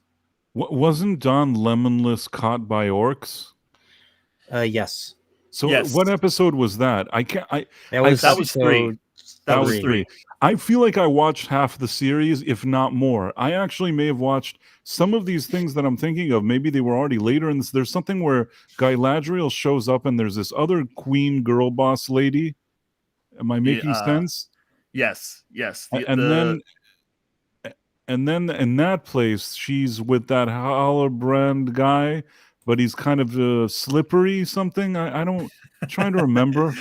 You know, I don't even blame you for not remembering that much. But Halbrand was the human guy that she found, and they ended up teaming up for most of the show and like having this weird, off-putting tension, like romantic tension. And then he slipped his way inside of the city of Rivendell. Was it Rivendell, or were they somewhere else? I can't remember where they were. But she was in an elf city with him, and that's where the rings were forged. Maybe it was I think it might have been Eregion, yeah. Eregion, there you go. And then he's like, yeah, I was Sauron. Now let me just get you all mad and stuff before disappearing. And then they scream at each other. It's my favorite shot. You see their faces close up, and they're like, ah! And then in one episode does he reveal that? When does this happen? That's the very last the very final. Then you know what? I think finale. it's been a few years, but I feel like I watched it. But why didn't I remember that Lenny Henry died? That's because the part that sucks. Because it sucks. How did he die then? How did he die? Remind me. Oh, because those mage women, right? Those mage, those little priest dudes. They're like, were they dudes or were they? I thought they were they them women. They were thems. They were they thems. They could not be defined biologically, but they. I think that Black Harfa guy, whatever his name is, he pops out and stabs one of them in the foot, and then he just gets pwned. I see. And then he's like, "Well, good job, everybody. Great sunrise," and then he just like dies sitting there next to them. You know what? It's all coming back to me. I think that I may have actually watched all the episodes, and I didn't remember until this moment when we were talking. It's like my brain didn't even take. I can't explain how I felt when I watched it. I felt like I was suffering. I know a lot of people like found the humor in it, but I just like sometimes for me when something is really bad and I'm really insulted by it, my brain kind of just wants to block it out. If that makes any sense. I mean, I just think it's hilarious. You know, it's like I don't remember much about the show. All I remember is feeling pain. Physical pain, lots of it. And I remember there was that that lady, the first the first black dwarf ever or whatever. What was With her no name? beard. She I has thought like I thought side that mutton was chops. I thought that was Jennifer Lawrence. Oh right. She was no. the first action star. No, there She was the the first lady actress. who she kept on going to the press and saying that she was, and she's not even a dwarf, but she kept saying that she's the first black dwarf. And then Yes. she had a husband. Yes. Okay. So about that the actress who plays the Black Dwarf in the show, she went out in interviews and said a bunch of crazy things, including but not limited to when she was saying, "I don't want my daughter to experience Lord of the Rings as was intended. I want Rings of Power to be her first experience of Lord of the Rings." And wait, what was your other question? She had a husband on the show. Oh and- yeah. Wait, who Galadriel? Or are you No, talking no, about her? the black dwarf. Oh, the main dwarf guy who may or may not have a thing for Elrond for some strange reason. That was very weird. And then Yeah. who is he the one? Is he the one that told Elrond, give me the meat and give it to Give me it to raw? me raw. Yeah, he Yeah. said he was giving. He said it was way too much quail sauce. He just wanted Elrond's meat 100%. And I Ugh. really tried to watch that exchange over and over to see if I was wrong, that it wasn't actually happening, but it indeed was. It was really a real conversation. It's a real conversation. Yeah, that there was some weird stuff happening on this show. It's funny that I'm trying to piece it all together. It's like a hangover that I'm trying to think of what I even saw there, and I actually believe that I've seen all the episodes, and yet still it's kind of jumbled in my mind. But the Do you show by was chance- dumb. Do you by chance remember that one fight scene where Galadriel is like training this? Oh, group she's of male training the soldiers? younger ones, and she's like a complete. There's like a girl boss situation there, and it's like it's like an insulting. It feels like CW fighting. Yeah, and when we've discussed that in the past, and like when she pwns them all in 30 seconds. Right, But, right. I remember now. Yes. Do you remember that scene was filmed in like one day? I believe it. You know, I found that out. I wasn't even shocked. I was like, of course, it definitely looks like it was filmed in a single day. It was a last minute idea, in fact. It's such an embarrassing scene. I know exactly what you're talking about. It's She's like stab twist. Like I don't buy her as a warrior at all, and in that scene, it's really pathetic. I know what you mean. Yeah. And it looks like we're just getting more of that Galadriel. She's always battle ready. She's got her bow, sword. She's like helping Elrond to be a man, and all He this. still looks like a weasel. Even here, when, like you said, when he looked at him, he looked even more of a weasel than last time. Yeah, like they're not even feeding him on set anymore. They're not giving him the meat or giving it to him raw, I suppose. Yeah, they need. Yeah, he's busy giving all his meat to other people. Doesn't keep any for himself. Well, what can we do? It's not. I don't think. I feel like this isn't. They can't fix what happened. There's nothing they can do this season that you look at it and be like, okay, they weren't good in the past, but now they mean business. I don't know what they could do that I'd see any of these characters and take them even a bit seriously. Yeah, I actually think the biggest thing they messed up on in that show, the thing that I took the most personally, is how they ruined Isildur's story in The Lord of the Rings. They made him this just short, pathetic wuss who is constantly one-upped by his best friend that you still don't even know who that guy is by the end of the show, but he's there to just one-up Isildur. Like, that's his only purpose. He's this, isn't that other guy the son of what's his name, Farazan or whatever the Oh wait, I remembered something else. Politician dude. I think. Oh, I don't know if that was his son. I never really put that together. Like they blow up the ship together because they needed to copy Game of Thrones. Remember Game of Thrones? Remember there was a ship that blew up. You know, well we blew up a ship too in Rings of Power. Yeah. Yep. So there's a guy that's like Gandalf, but he's not Gandalf. They're not allowed to call him that, but he's like a bum. Oh yes, yeah. That's there's such a thing, right? Well, yeah. Well, they were trying to hide the fact that he's Gandalf, but he just kept saying Gandalf's lines, like, just follow your nose, and he's got, and his whole arc was just such a waste in that show, because it's just like this whole thing that they have with morality, and it's like, well, you need to decide if you're a good wizard or a bad wizard. You're good, and then like at the end, it's like, I'm good, and that's his arc. And then what ended up happening to not Gandalf? He ends up defeating the priests after he says, I'm good. He magically defeats them all with a spell he has no idea how to cast. And then but isn't there first he kind of mumbles and he talks stuff that's like incoherent, but then something happens and he becomes more on top of his game. Am I right? I believe so. I can't remember how he gets his speech back and suddenly talks amazing. Right, but at the beginning he's kind of like he's like Simple Jack for a bit.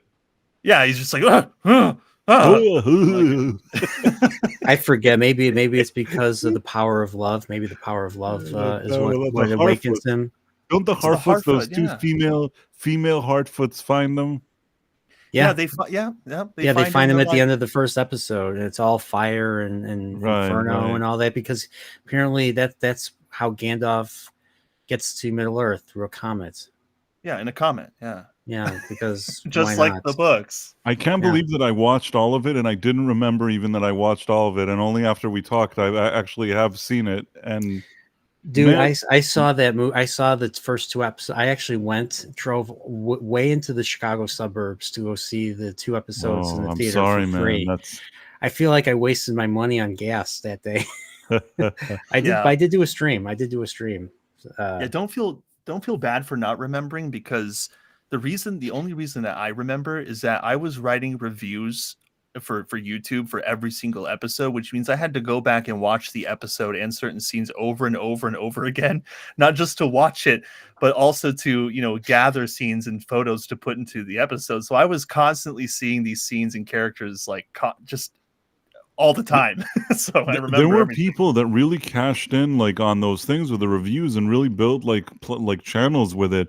I don't know why. I couldn't even bring myself. I only did one video, which I said something that I tried to explain in the video, and it was less focusing on the plot. Like, I didn't feel like even analyzing those episodes. I was just trying to explain why the House of Dragon was being, received well versus Rings of Power, which wasn't. And I had a video that was kind of interesting that I was talking about the two and what they get right and wrong. But that's the only thing that I had with Rings of Power. I didn't even feel like doing an episodic review where I sit and review it. That's how bored I was watching it. And I regret it. I mean, if I could stay awake for long enough, I would have just done the reviews. But it was a very tough show to watch. Yeah, there was very little weight. It was very confusing. It obviously didn't go by. It didn't feel like Tolkien and all that. It was just. There was also a lot of filler. Everything was moving slowly, not slowly, but not in this cool kind of way where some kind of suspense is being built. It's like, yeah, there were some scenes that look nice, but even if they look okay, I don't need them to go at a turtle pace or to watch them for 5 minutes. I don't need to watch paint dry. Yeah. There was not a whole lot that happened. There was just, they're in Numenor. Oh, now they're on Middle Earth. Hey. Oh, there's a battle. Oh yeah. Oh yeah. The idea of the passage of time was lost on these showrunners for this show, since all the characters could traverse to a completely different location on the other side of the earth in just a couple of days, while months or weeks passed for other characters who were slowly making their way there, and it was just completely out of whack. That's what happens when you don't have source material that kind of tries to at least address that. So and instead of the Westeros Express is a very good example of what not to do. And why did the Westeros Express happen? Because Dan and Dave ran out of source material. I mean, I say what you want about George, but George, at least that's the thing that George was having the hardest time with Dance with Dragons, his 5th book, was getting the timing down and everything, because there's so many characters, so many moving parts happening. And so I'm assuming Winds of Winter is going to be like that too. And that's why after it's going to be 13 years as of July since Dance with Dragons was published. I'm like, seriously, what's going on with that? He's never going to release it. He's finished some characters, and others he hasn't. So I'm assuming like he doesn't know what to do. Dude, while Honestly he does was not know what writing to do. Winds of Winter, like while he was finishing that book, he was able to write a gigantic story Bible for the game of Elden Ring, which is like my most played game ever. And I realized this the other day. I'm like, George Martin like wrote an entire like history and language for Elden Ring because they're still pulling from his original concepts for their DLC that's coming out. So not only did he write those other books before Winds of Winter, he also was writing other video games. He's also been writing other TV shows before Winds of Winter. Yeah, and you know who had a bee in his bonnet when he heard that news because he's a big fan of those type of games from Software's games. Brandon Sanderson, who finished the Wheel of Time after Robert Jordan passed away, and he's known for his Cosmere series. He was just like, bro, I play your game. I actually play your games. I'm a big fan, and you give this job to George of all people who doesn't play video games. So it was. I thought it was funny. I guess they really wanted that grim darkness that George is known for. I think that George's biggest problem is that he became this kind of rock star guy that everybody's like cheering and whatever, and he really dropped the ball with finishing his series. It's really. I don't think he's ever going to finish it. Yeah, I think he just he doesn't have much incentive to. Like he sold Game of Thrones as a series to Dan and Dave in book only with 4 books, 4 out of the 7 books written. And so I mean, like a lot of the stuff that season 3 covered with Theon and Ramsay, that wasn't revealed yet, where Ramsay and Theon, spoiler alert, Ramsay's torturing Theon, all that wasn't until book 5. That wasn't in book 3. That was actually in book 5. So they took stuff from later books and put them into earlier seasons. So okay, yeah. And I mean, I still enjoy the books. If Winds of Winter came out tomorrow, would I buy it? Absolutely, because I need to know what happens in the Battle of Fire and the Battle of Ice, and the battle of Storm's End. Well, hopefully he finishes it before he dies of old age. I know he's getting up there. He's 70. Yeah, he's not getting any younger. He's going to be 76 in September. These type of books, it's not easy. It's not easy to write this when you're 30. When you're in your 70s, to write such an elaborate thing and to finish off something like this, I think it's asking a lot of him, and it's just kind of disappointing that he hasn't already done it. It's not going to become easier over the years. And he still has another book to write. He has to write freaking Dream of Spring. That's supposed to be his final book. And on top of that, they're making a Dunk and Egg series. I don't know if you guys are familiar with Dunk and Egg, but Dunk and Egg takes place in Westeros. They're short stories. He's written 3 of them so far that covers Aegon the Unlikely, who becomes king. He's Maester Aemon's younger brother, Egg. And then you have Sir Duncan the Tall. It's basically, a little kid and a tall knight going on adventures in Westeros. And they're making a series for that series. They're making a TV show for that. And that's what's going to be next. So after season 2 of House of the Dragon, the next project that we're likely going to see, probably in 2026 or something, will be Dunk and Egg, or maybe even 2025. I don't even know. But he's gonna have to write more. He's supposed to write like 12 short stories, and he's only written 3 for that series. So he's got to write that. He's got to write Dream of Spring, Winds of Winter, and he's got to finish Fire and Blood. He only did the one half of Fire and Blood, which is what House of the Dragon's kind of drawing from. So he's in over his head. He's in over his head. That's the truth. Yeah, and he's focusing on Winds of Winter. And he's just not getting it done. So I mean, I don't know what's going on with that. So. Yeah, it's unfortunate. I think it's the logistics of getting Daenerys to Westeros, because I think Daenerys is going to be heading to Westeros by the end of the book. Yeah, because it is confirmed that Tyrion does meet Daenerys in the books. He hasn't met her yet, so like Tyrion's stuck in the middle of a battle. Daenerys is all the way out in the Dothraki Sea because she flew away in book 5. So he's still got a lot to do. Yeah, so like so basically season 5 was kind of like pretty much the cutoff point for where the books kind of ended. Season 6 kind of goes into unfamiliar territory with the whole like the Battle of the Bastards is not a thing in the books. I don't even know if it will be a thing. I don't know if it'll be Stannis that defeats the Boltons, because that's what the Battle of Ice is. So the battle, like Stannis at the end of book 5 is marching in the blizzard to Winterfell. That's occupied by the Boltons, and Theon is at this point. Theon is actually his hostage. Theon and his sister are both their hostages. So it's very different from what the show did. So I'm really curious how that's all going to play out. And it's of course, probably going to be way different. Yeah, and then Cersei did the Walk of Shame at the end of book 5. So I'm kind of curious where they're going to go with that. Like, she's supposed to have her trial. So I don't know if they're going to do the whole thing with the not the balefire. That's a Wheel of Time thing. The wildfire. Yeah, probably. I hope so. I hope, but man, I don't know. I am super hyped about House of the Dragon. I think that's one of the better Game of Thrones stories that I've seen on the big screen, or on the on the TV screen. It looks good, and it looks like something we would want from a fantasy series. Like, the armor looks good, the props look good, the costumes look great. They do. And then you have one thing me and Prophet totally agree on. By the way, if you want to see after shows for season 1 of House of the Dragon, it's on my channel. Just saying.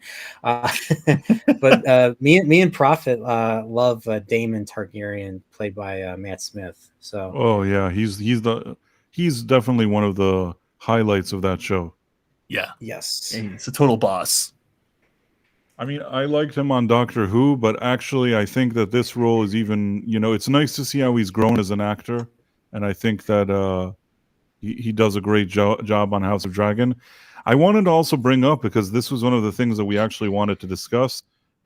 First of all, Vex Electronica, if you're still up, you're obviously welcome to join our discussion, but I have a feeling she fell asleep.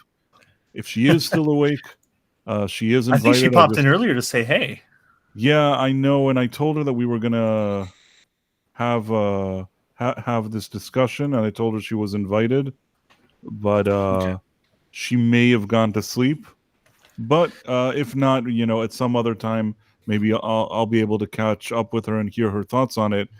I saw this movie when it came out the other day. I don't know, it was on Thursday, whatever it was. I saw this movie. I understand that you guys saw this movie as well. Mm-hmm. I did, yeah. So, and also, I saw the Caesar trilogy. I'm familiar with the Planet of the Apes. Although, to be fair, out of the old movies, I've seen many years ago the original one, and then I think there were a number of sequels. And I'm going to be honest with you, those old series of sequels, I'm not sure. I tend to think that I didn't see those sequels. I don't know if I should have or not, but I don't have that knowledge. Just the original, the Caesar trilogy, and this one. How about you guys? Kyle, you go first. If your question was interesting, so like, do you need to watch the old ones? I don't think. I mean, I think that if you want context of what the new movies are trying to emulate, then yeah, you probably want to see the older ones. But I think that the old movies, which me and Nerdporial have actually recently seen, because we just kind of ended up watching from the beginning to the last one, and then now if you just watched the first old one, is that okay, or do you really need the other old ones? Not really. I mean, you can watch if you want like further context, maybe. The original film is a classic. Everybody knows that's that. A classic, obviously. But the sequels, I mean, I enjoy watching the sequels, but I showed it to Angry Canadian. I showed it to Kyle Dreadroberts. They're not the best. They're not the best. And remember, this is the 70s. Remember, this is the 70s where almost every movie ends on a bleak note. Well, no, but the first one was good. The first one is good. Well, even the first one ends on a bleak note, but the other ones end on even a bleaker note. But first one's actually really was the only real quality film of the 5. That's why I skipped those older sequels. But it's nice that you're kind of confirming that if I didn't see those other older sequels, it's not the end of the world. I like the Caesar trilogy. I thought that was, yes, the Caesar trilogy is better than all those original sequels. I'm with you on that. So the only film that they're not better than is the original Right. Charlton Heston film. Right. That I don't think that'll ever be, at least in my mind, they'll never be surpassed. Well, I think I disagree, only with that they're better, or that the Caesar ones are better than the old ones. I think in some ways they are cinematically, but I think that the writing, even in the worst of its sequels. Now, I mean, maybe not the second one, the second Planet of the Apes, from the direct sequel from the original. I didn't really like that one, and of course the ending is just bonkers, off the wall, just crazy. But even the bomb, even the Alpha and Omega bomb, even that was an Easter egg, because Woody Harrelson's crew, I think, are the Alpha and the Omega or something. At least I think they call themselves in War for the Planet of the Apes.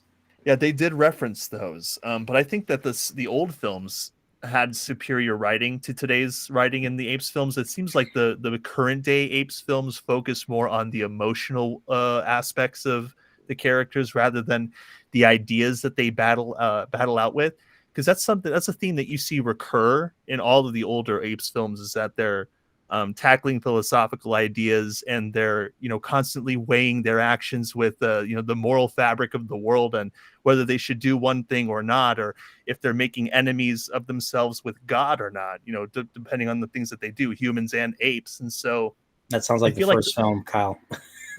Well, no, I mean, yeah, but like I said, it recurs throughout those films, and I thought that was their strength. It's not writing that I see even these days. It seems like they're more about showing you how the characters feel rather than what they think, and I mean, that's not really a bad thing, but that's kind of what I think the old films have an advantage over these days. It seems like the writing is better, even though I think the apes make more sense in the newer films, like how they come to rule the earth, and how they move and look. That's how they're described in the original book, the original Pierre Boulle book. Basically, they act in that book. They act like apes, like they're swinging off of bars, and right.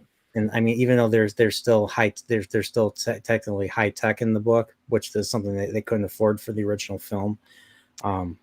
Yeah. But I think the Caesar films, and maybe even the Mark Wahlberg film, did the apes a little bit better, in my opinion.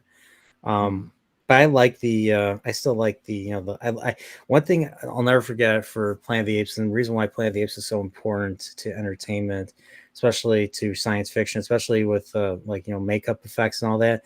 The actors really did a good job acting. Like, they had to overact to make the appliances on their faces move, the makeup and all that.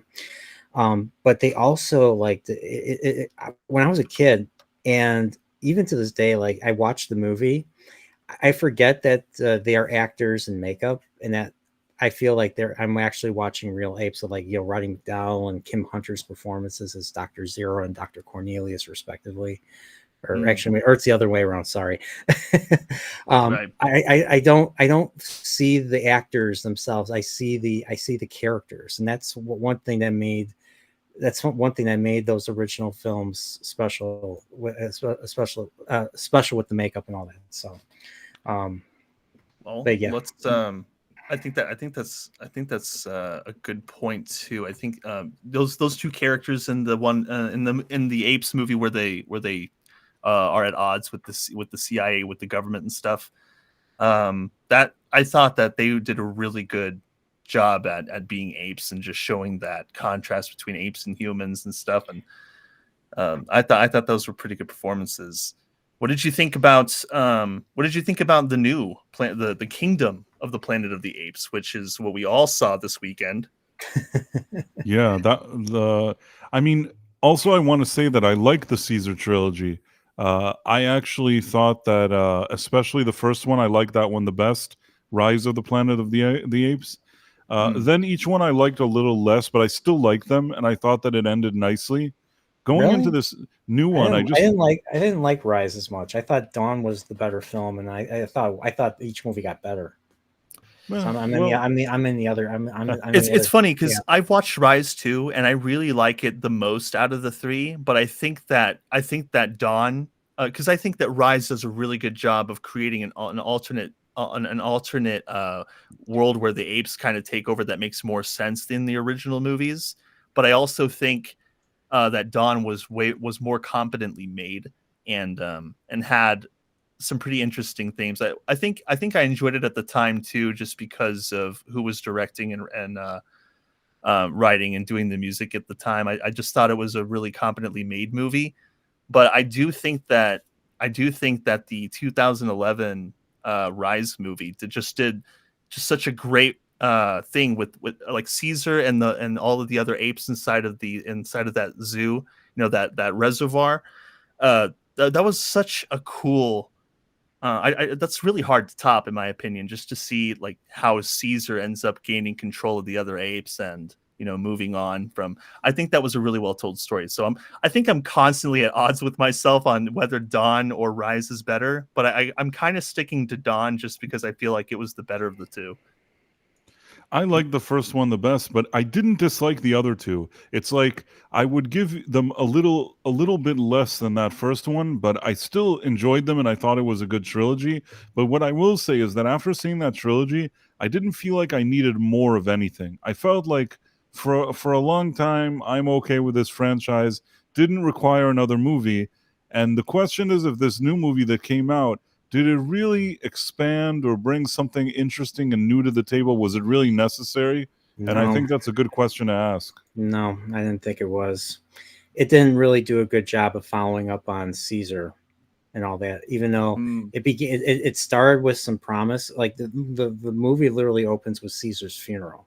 So we got to see Caesar's funeral. We got to see some of the characters like Maurice, the orangutan, and Rocket. I think it's Rocket, the other chimp, the one that the Rocket was the chimp that bullies Caesar in Rise when he goes into that ape sanitarium or whatever you call it, ape prison or whatever, the zoo.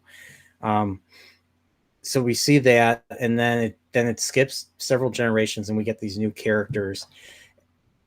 And we get these new characters, and we get this new setting. So apparently the apes were all divided into sects and all that, and so the one that our new protagonist is in is like a little group band that are really good at synchronizing with hawks and birds and all that type of deal. I don't know if it's a symbiosis, but they sing songs and that's what they're known for. And I love the initial action sequence where it's supposed to be a not coming of age, it's a rite of passage thing. So they're climbing the trying to thing with the eggs. So they're trying to get like their own egg. I don't know if it's supposed to be their bird that they're going to be tied to or something, but it's a rite of passage. They climb a mountain to get these hawk eggs and bring it back to the village, and then they go through a ceremony and all that. And that's where I like that part, but then that's kind of where it ends. And then you get these other apes who are just like murdering or enslaving other apes because, Caesar's, philosophy was, apes, apart, weak, apes together, strong. So they had that leader guy, Proximus Caesar, because he self-proclaimed that, and he's not only capturing humans, but he's like you said, he's enslaving and forcing apes that he captures from other clans to excuse me, to try and open that big vault door, which we all know what that door is too, but it's all mossed over. But they're trying to gain entry, and it's I actually thought that it wasn't too bad, that second half of the movie that was going on, but I was much more in love with the first half. But I also kind of feel like the first half was a little rushed too, even though it was there were many parts where it was slow and taking its time with the characters and stuff. It's like I didn't feel like it had the strength of the Caesar movies. It didn't at all. It was too slow and it was too long. The movie was like, I personally think that if you're going to make a movie that's almost 2 hours and 30 minutes, you better have a reason to make that movie that long. And they didn't justify it. There were scenes that were very, very slow, and I didn't feel like how slow they were. It's not like that was a slow burn. It was just they were too slow and too long, in my opinion. Yeah, and it also, hopefully I can keep the the heavy spoilers out, but the way that the movie ended and where it seems like the movie's going, because they were talking about, oh, we want there to be like 9 ape movies, and I was like, how is that going to happen? And then I saw the movie this weekend and I realized what they were planning to do. And it's really interesting because by the beginning it presents to you, this movie presents to you a world where apes have already taken over and humans are, they can't talk anymore. But then by the end, you just realize it's really not Planet of the Apes anymore. It just feels like they're just going back on all that, and they're not really trying to lean into what the Apes movies could be. It seems more like they're trying to almost like reverse the clock and create some kind of new compelling take on it, which, I mean, I guess it could work if done right, but looking at the movie as a whole, it seems like there was a lot of wasted potential. There were good performances and there were good scenes and stuff, and I wouldn't even say that the movie, some people suggested, but I wouldn't even say that the movie is really woke. I'd say maybe there are a couple things in there where I'm just like, really? There is a girl boss in that movie, and she's part of the reason why I don't like it. I kind of think that she ruins it's the not movie. I don't think she was a full-on girl boss. I don't, I've seen worse girl bosses, but I think it's her. I think her existence in the movie. It's not even so much that she's a girl boss to me. I just feel like her existence in the movie and her as like a primary motivator for the plot, I just feel like it kind of threw off what the first half of the movie had going for it, and it just seems like you're pushed towards that. And the more that you are in her story, in her headspace, and you see what's going on with the humans, you just start to get. I personally was just pulled away from the immersion of the story because I realized that they're going in a completely different direction. I mean, it's not even like it's not the Caesar story anymore, and it's all right for what it is. It's just I feel like I don't know what happened. It's like they just dropped the ball near the end and went a different direction. Yeah, I mean, they just wanted to, the Earth or humans. We want humans to come back. Humans have a right to come back. That's the whole point of her character, and she's just she hates the apes. She's like, I'm not helping the apes and all that. Well, the apes took over. It's tough luck. I mean, then all of a sudden, she starts speaking. I'm like, why is she speaking? Why are there humans that are speaking? The last movie, humans were screwed.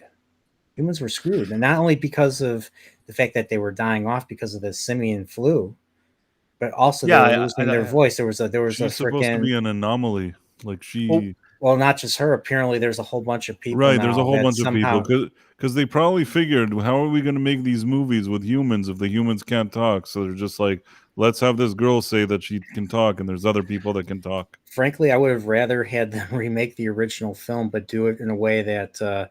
It was from the apes' perspective instead of from Charlton Heston's perspective. Have one person that comes in, that can talk, one human that can talk, and it just throws ape civilization, in the grinder because of that. I think that would have been a way more interesting story. Or did they explain why she was able? I feel like I missed that part. In the movie, why she was able to talk. No, I don't think they explained it. No, they didn't explain it at all. She just talked because she's the key to everything. She's literally the key to everything. She is the key to everything. Listen, I wouldn't say girl boss. I would say more key to everything. But in any case, well, she was bossing around William H. Macy like it was nobody's business. She was bossing the apes around too. So I would have rather have her, swim away or not swim away, wash away in the river and keep Raka, the orangutan that was kind of talking about. Dude. Like I liked that was I was like, where have I heard his voice before? I realized that's Boris from the Orville. That guy left the movie too soon. Yes. That guy brought something interesting to the table and he disappeared after 5 minutes. I thought he was going to come back. I was like, okay, he just washed his way. He'll come back. He'll make his way back. Same thing. That didn't happen. Same thing. Yeah. And I should have. Sorry, go on. I should have realized because I watched it the second time. Because of the fact that it got all silent and the music changed when he washes away. I was like, okay, I should have realized he's dead based on the cues the movie gave me. So sorry, Bryce. I didn't mean to No, I just interrupt want to you. say that I have a word from our sponsor that I just want to say. Oh, sweet. So, it's time to say goodbye to Starbucks and say hello to Rumble's 1775 coffee. Unlike other brands, this is a coffee that backs free speech and is unapologetic about it. Visit 1775coffee.com. Use the promo studio to get 15% off. The promo code studio to get 15% off. The coffee comes in medium and dark roast. It also comes in pea berry, which is a similar to Kana coffee. In other words, this stuff is premium. Click the link in the live chat or the description. You can also go directly to 1775coffee.com and use the promo code studio to get 15% off today. Man, excellent.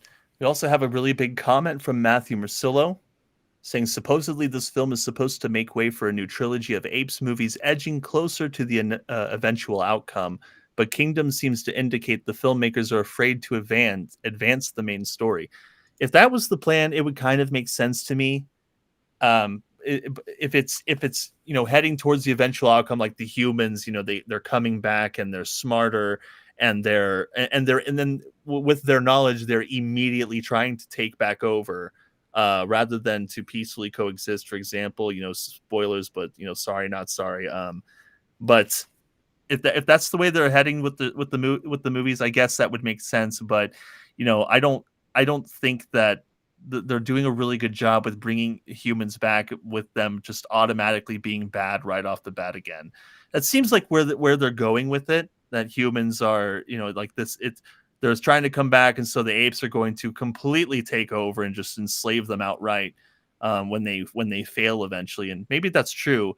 I would actually hope that they tackle more interesting concepts, because one concept, I'm not even sure if it's confirmed, but Brian, maybe you can back me up on this point here, that the old movies, it seemed, especially in one of the last ape movies, the original Caesar, that they kind of saw that what the future held for humans, like what the old, apparently it was like almost presented as an alternate version of Caesar's controlled Earth, in which they kind of realized what the potential was for humans, and so they tried to change the future based on what the other apes did when they went to the past. Is that correct? Yeah, because they Zara and Cornelius recorded basically what happens to humanity and how ape civilization begins. And so in the final film, Caesar gets the recording. So in the original continuity, Caesar is the son of Cornelius and Zara that was born in the 20th century, in the future year of 1972, according to that timeline. So so he becomes aware. In the final movie, they go on a quest to get the recordings for him to listen to. So he goes to the city, and then he finds out, and then basically that's basically why he feels. And plus, he was raised by a human. He was raised by Armando, Ricardo Montalban. Yeah. In those, so he already has an affection for humanity. But hearing what happens, what's up? Oh no, sorry, I was just saying but I think that I thought you said Brian. For a second, I thought you said Brian. I was like, what? Yeah, I was like, Brian. But I think that they should just take more risks like that. A lot of the ape movies that have come out in present day, it's constantly just like, the human and ape struggle, and I get it and everything, but the old movies really did tackle a lot of crazy subject matter, time travel, alternate realities, they were wrestling with God, I mean, there were a lot of really interesting concepts I think made those movies so popular back in the day. And I think that's just a great way of putting it. They're playing it really safe in this movie. They're not really taking a lot of risks. They're aiming towards making the humans the bad guys. And, it's an interesting concept, but again, if they're going to continue that trend for 3 or 4 more movies, I don't know, man. I consider May. I consider May like I consider her the bad guy. I mean, she just basically blows up. We have a guest. I thought she fell asleep. Vex, are you with us? Oh, Vex. I can't hear you. If she's with us, she's muted. She's muted if she is with us. Yeah, getting the mic and getting the camera working is a pain in the butt. And Vex, your mic is muted. Ugh. Are you there, Vex? I mean, now you're not muted. We heard her. We heard you, Vex. We should have said that, but we didn't. I didn't hear her. And then just gone. I heard. No, her say, I actually didn't hear her at all. I couldn't hear anything. Rumble's I heard her say ugh. Rumble's a major pain. I'm just gonna say it right now. No, Rumble is great. We love Rumble.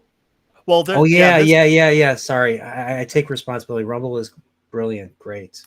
Well, that's what's so fun about this Rumble Studio. You know, it's got a lot of kinks to work out, and some of those problems I have been able to encounter directly for several streams. So I think this platform is great. I love being here, and Rumble is a great site. I just want to say that because it's so funny. My experience with Rumble is great, and that is my opinion on this platform. I'm not saying that nobody has demanded for me to say this. It's really my personal opinion. I really like Rumble. It's great that YouTube. The thing is that YouTube maybe is a big platform, and technically they have a lot of good things working for them. But it's important that there's other platforms. It's important that you're not just relying on one source for videos. It's always good that there's a few different options, and I think that Rumble has done something that's really difficult to do. I say this seriously now, not in a show way or anything. I'm saying that to say like we're going to be an alternative and to do what they're doing is really tough in this space. And I mean, they're a growing platform, but I can see all the time that they grow and they improve. And I think that there's a lot of really great places that Rumble can still go. And I think it's important that they exist and do whatever they do. That's my personal opinion. Yeah. Also, Vex says that she rejoined. So. Hello? Hey, can you hear me? Yep. Yes, I can hear you. Okay. The only thing is, I think I need to add you to the let's see what we can do. No, let me just be like a voice in the void, please. Yeah. I mean, yeah. I think don't we need to add? It's weird. Why? How would you be a voice? We need to add your face. Just let me be like a weird brown Canadian female version of God or something. I don't know. No, I don't. I don't think I can do that. Hi guys, how's it going? Hello. Hi. No, actually, you popped in a perfect time because Apes is exactly what we were talking about. I think one of the things that we touched upon, or at least something I touched upon, was that it seems like they're just playing it really safe. And I think in the 2.5 hours of that movie, there maybe was like 1 or 2 really interesting things that happened, but a lot of it was a drag. Even though the first half was probably a little bit better than the second half, pacing wise. Mm-hmm. Sorry, did everyone see the movie? And hi, Nerdporial, we haven't met. It's nice to meet you. Finally. Nice to meet you too. Yeah, have we all seen it or? Yes. Yeah. Yes. Okay, I saw it last night. So, because I rewatched the 2000s trilogy in preparation because I figured there would be like, especially the whole people being a mute thing would be a carryover. Mm-hmm. So I don't know how did you guys rank the 2000s trilogy? Like, what was the best to worst for you out of those? I actually, I'm on the I have the unique take of thinking that each movie got better. So Rise and then Dawn and then War. I'm the opposite. I liked the first one the best. Maybe the second and third one the same, but the first one I like the best. I'm kind of in the middle. I really liked the first one. I thought the second one was better, and then maybe I thought the third one was a little bit less than the second one. Okay, yeah, I always went War, Dawn, and then Rise. Rise was just objectively the weakest because it leans into a lot of Yes. silly things to make the plot happen, right? Yep. But then the payoff comes in Dawn and Rise because you see all of that kind of come full circle a little bit in the way that Caesar kind of pursues things and how he overcomes things and whatnot. So I'm applying the same logic to Kingdom as well. So why'd you have to put me in there? Like she's springing out of Nerdporial. So it's like because this movie was announced in right after War came out in 2017. It went into production in 2019. Then because of the virus, it basically went through a bit of production hell until finally coming out this year. So I think Kingdom, it does the same thing that Rise does. It lays a foundation, but it leans into a lot of stupid in order for the plot to happen. And I think what will happen now is that we have a new trilogy. We'll see the payoff come in the second and third movie. The only concerns I have, though, is that Caesar, when he was introduced in Rise, there was something very empathetic with his character, right? It's like, oh, you Yes. had the animal testing angle. You can empathize with him kind of being an outsider in the human world, trying to find who he's supposed to belong with, where he's supposed to belong, and how that ultimately leads him to basically leading a revolution. Noah, on the other hand, is just kind of almost He's like just there. He's just Yeah. there. Yeah, He doesn't have a presence, and this feels very typical modern Hollywood. And like, I what's funny is War came out right before The Last Jedi came out, so you had a great Right. movie in War, and then you have The Last Jedi, and then Hollywood just took a nosedive. Right. So insane it's like nosedive. Noah's just kind of there, like he just kind of feels like the spoiled prince character almost, and then it goes straight into stupid. I think there's too much going on in Kingdom as well for it to be at least on par with Rise is the other problem. So like there was a good balance between the human story and Caesar's story in Rise, right? You needed the human story in order for the rest of Dawn and Rise to happen because it provided you with that long form context over the trilogy. Here Yes. it's like we've already got that long form context from the 2000s movie, and this human element that you've put in, which is clearly to set up a war that's going to happen later on. It doesn't work because I don't care about what's going on with the humans. You haven't introduced me to a character that's like very compelling. And the fact that this takes place 300 years after the events of War of the Planet of the Apes, it just leaves more questions rather than answers as to how did like humans manage to survive? How is their tech still standing without all the resources they would need? How are their satellites still functioning in outer Yeah, that's space? a Like, good question. It it's takes like a lot of maintenance to keep those satellites right. up. So what, they So all of a sudden work because you put a key card in a slot? and that's the other thing is like, okay, maybe you have, because you've grown up in these little silos or whatever, you've come to understand what technology looks like and all that. But how would you know exactly where this vault is, exactly where the cliff top entrance is, how to perfectly navigate through it as well to find what you're looking for? And on top of that, have the guarantee that what you're looking for looks like it does and is exactly where you hoped it would be. It's leaning into too much coincidence and too much stupid in order to set up that payoff that will come later. I know there's a one content creator out there, we'll say, who said that the little like scene at the end where it shows mostly women scientists was pretty woke. I don't think that's woke. If anything, I thought that was based as fuck. This dude, that one dude in there, just gets to fuck a bunch of young ladies in the apocalypse. That's beautiful. Like what a Chad. If I were a man, I'd wish I could be him. I don't think there's anything Mary Sue either about the girl May. because like she's introduced as pretty weak initially, but then it's like the flip of a script. It does a complete 180, and suddenly she knows everything about anything to do with this vault. She's more of Yeah. a key girl that's the key to everything.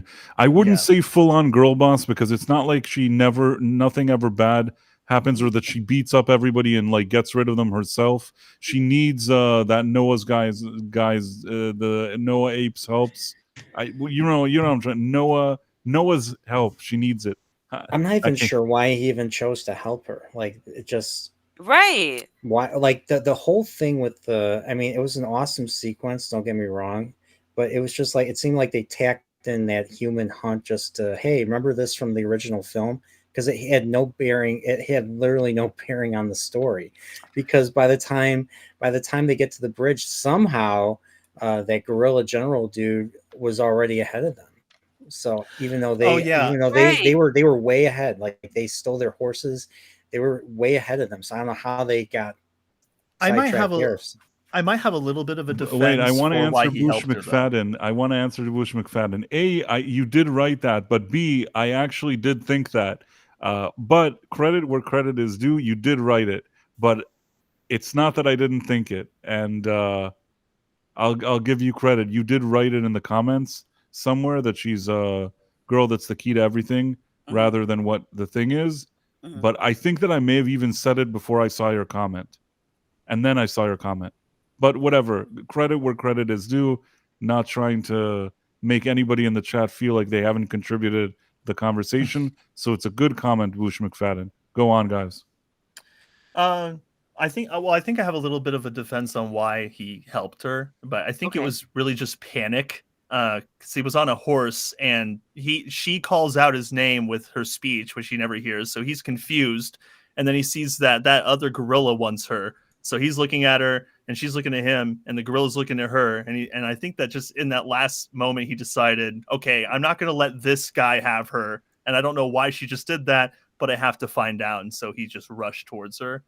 And Which that's is about all I fine. can give it. Like it's a bit of like it's a interesting like, oh, where is this going to lead? So I was kind of okay with that, but it's just like, that because he finds out at some point that she only wants to get in there for the tech, and he sees all the stuff that's in there, and he clearly knows that there is some sort of like there's some negative energy here. There's something bad to come out of it. And he still goes along with it when there's really no incentive for him to do so, as like this doesn't end up helping him save his clan whatsoever. I think it drowns half of them, Right. if anything, at Yeah. the end of the movie. So it just there's no reason to bring these characters together, which is again, Rise, at least it made sense because James Franco was raising Caesar. Caesar was raised in with human dignities, so it made sense, right? But here it's like they're already far disconnected. I think Raka, the orangutan, he tries to bring them together by being that middle ground, but then he's very unceremoniously killed off, in my opinion. Yeah. Way too fast. Yeah, way too fast. And it's just like there was no again, it goes back to why would they even want to partner up with her? Because it was like right before he dies that she finally kind of admits a lot of things to them. And then it's not like it bonds them or anything. It just cuts to them crossing this water bridge, and you're like, oh, okay, I guess that's all we need for them to bond, right? I guess so, because I mean, he has the motivation to go and save his family, but other than maybe helping him one or two times on a couple of things, it wasn't like he really needed her to be there. And I also agree that she's not really a girl boss. I was looking at her character, and I could see that she was headstrong, maybe a little bit annoying, and she might even be a villain, but I did not see. She was basically telling them what to do. I mean, that's There pretty was much something that's annoying pretty much about a girl her. boss. That's pretty much a girl boss right there. It She wasn't a knows quite a bit. full on. It wasn't a full on girl boss. There was something annoying about her. I can understand. When I watched this movie, was kind of thinking to myself, is she a girl boss? Isn't she a girl boss? But there were enough things that happened that would keep her from fully being that. But there's aspects of her character that are a bit annoying for whatever it's worth. Agreed. Yeah. Like they finally get to PC's kingdom or whatever, Proximus Caesar. PC, I know, yeah. I know it's like interesting initials. This poses a whole other problem. So like his henchmen all go after her basically with the intent of killing her, more or less, because they pretty unceremoniously start whipping down wild humans during that whole chase scene with the zebras. On top of that, she reveals that those apes killed all of her human like clan or whatever. So she's and like they don't try to take any care in really capturing her. And then once she is captured, it doesn't really lead anywhere. We have that dinner sequence where PC is just like, "Oh, she know thing," and it's just like, "What the fuck does she know? What are you gonna use it for? Like, what? Like your whole plan doesn't make sense, and that is more because they don't set up PC as a viable threat. His his gorilla henchman that we see for the bulk of the film, he was actually threatening. I liked him. I wish they would have just kept going with that. But when they introduced Proximus Caesar, it's just like, I don't. Why are you bad? Like, it doesn't look like you're enslaving any of these other clans. They seem to be well fed. They're getting sunlight. No one's getting whipped. So why would it be bad to be part of this kingdom? Because You know?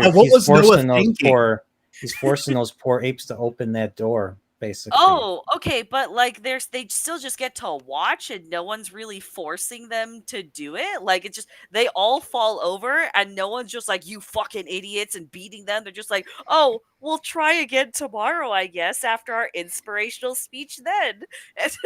Yeah, there was a the movie was not thought. I don't think it was thought through.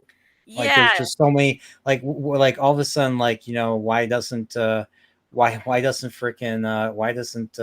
or the apes stay there and take over and stuff? Why just go back there? Like what's going on there? So you just kind of forgot about that. What about Proximus's henchmen?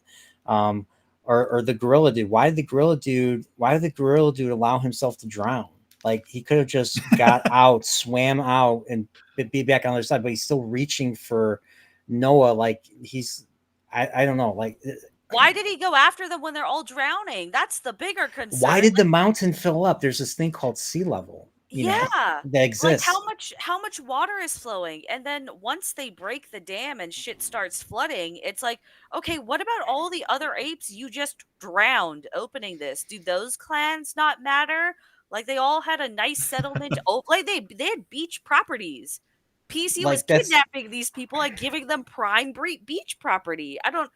He did say that he would accomplish this mission no matter how many apes he had to go through to do it. So but we don't even see any, and this is like one of the things that like the other trilogy did really well is, yes, it tried to play it safe enough that they weren't traumatizing audiences, and you can definitely see that with the animal experimentation stuff in Rise. But then when shit got brutal, it didn't try to hold back so much that you felt like you were being coddled, right? Like shit still went down in Dawn. Shit really went down in War. But here it's just like, I feel like every reign that might be even a little bit too violent is being held back, save for white people getting, fucking netted and beat down with the zebras, really. Yeah, there were a lot of white feral humans in that movie. Right. I mean, like it was same in Planet of the Apes too. So original film. So okay, that's fair, right? But it's just it's very odd, and like they don't really. So Raka says that Proximus Caesar kind of took Caesar's learned teachings and whatnot, and used it his own way to build a kingdom. But it's never really established why, first of all, other apes would follow him, because all he says is, "It is a good morning," and then he doesn't punish anyone. He doesn't threaten anyone. Like, he is a human willingly living with him, William H. Macy. Why is he a good villain? Why should I feel threatened by him? And they try to play off a lot of the things that Koba had in Rise and Dawn to try and be like a bit of a foil almost.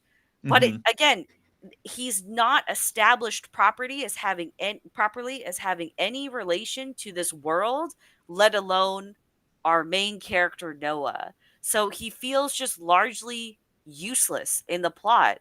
Even more useless considering they got a pretty good actor to voice and motion cap him as well. I'm just like it says that there's only one writer attached to this, but I'm really like curious how many rewrites did this script go through, because there's too much going on. Probably quite a bit. And I think they really wanted to. The thing is, Wes Ball, the director, is going to be working on the next live action Legend of Zelda. So, frankly, I'm a little concerned now, because I'm very concerned. This movie, I mean, wasn't the worst, but to me, it was pretty mediocre.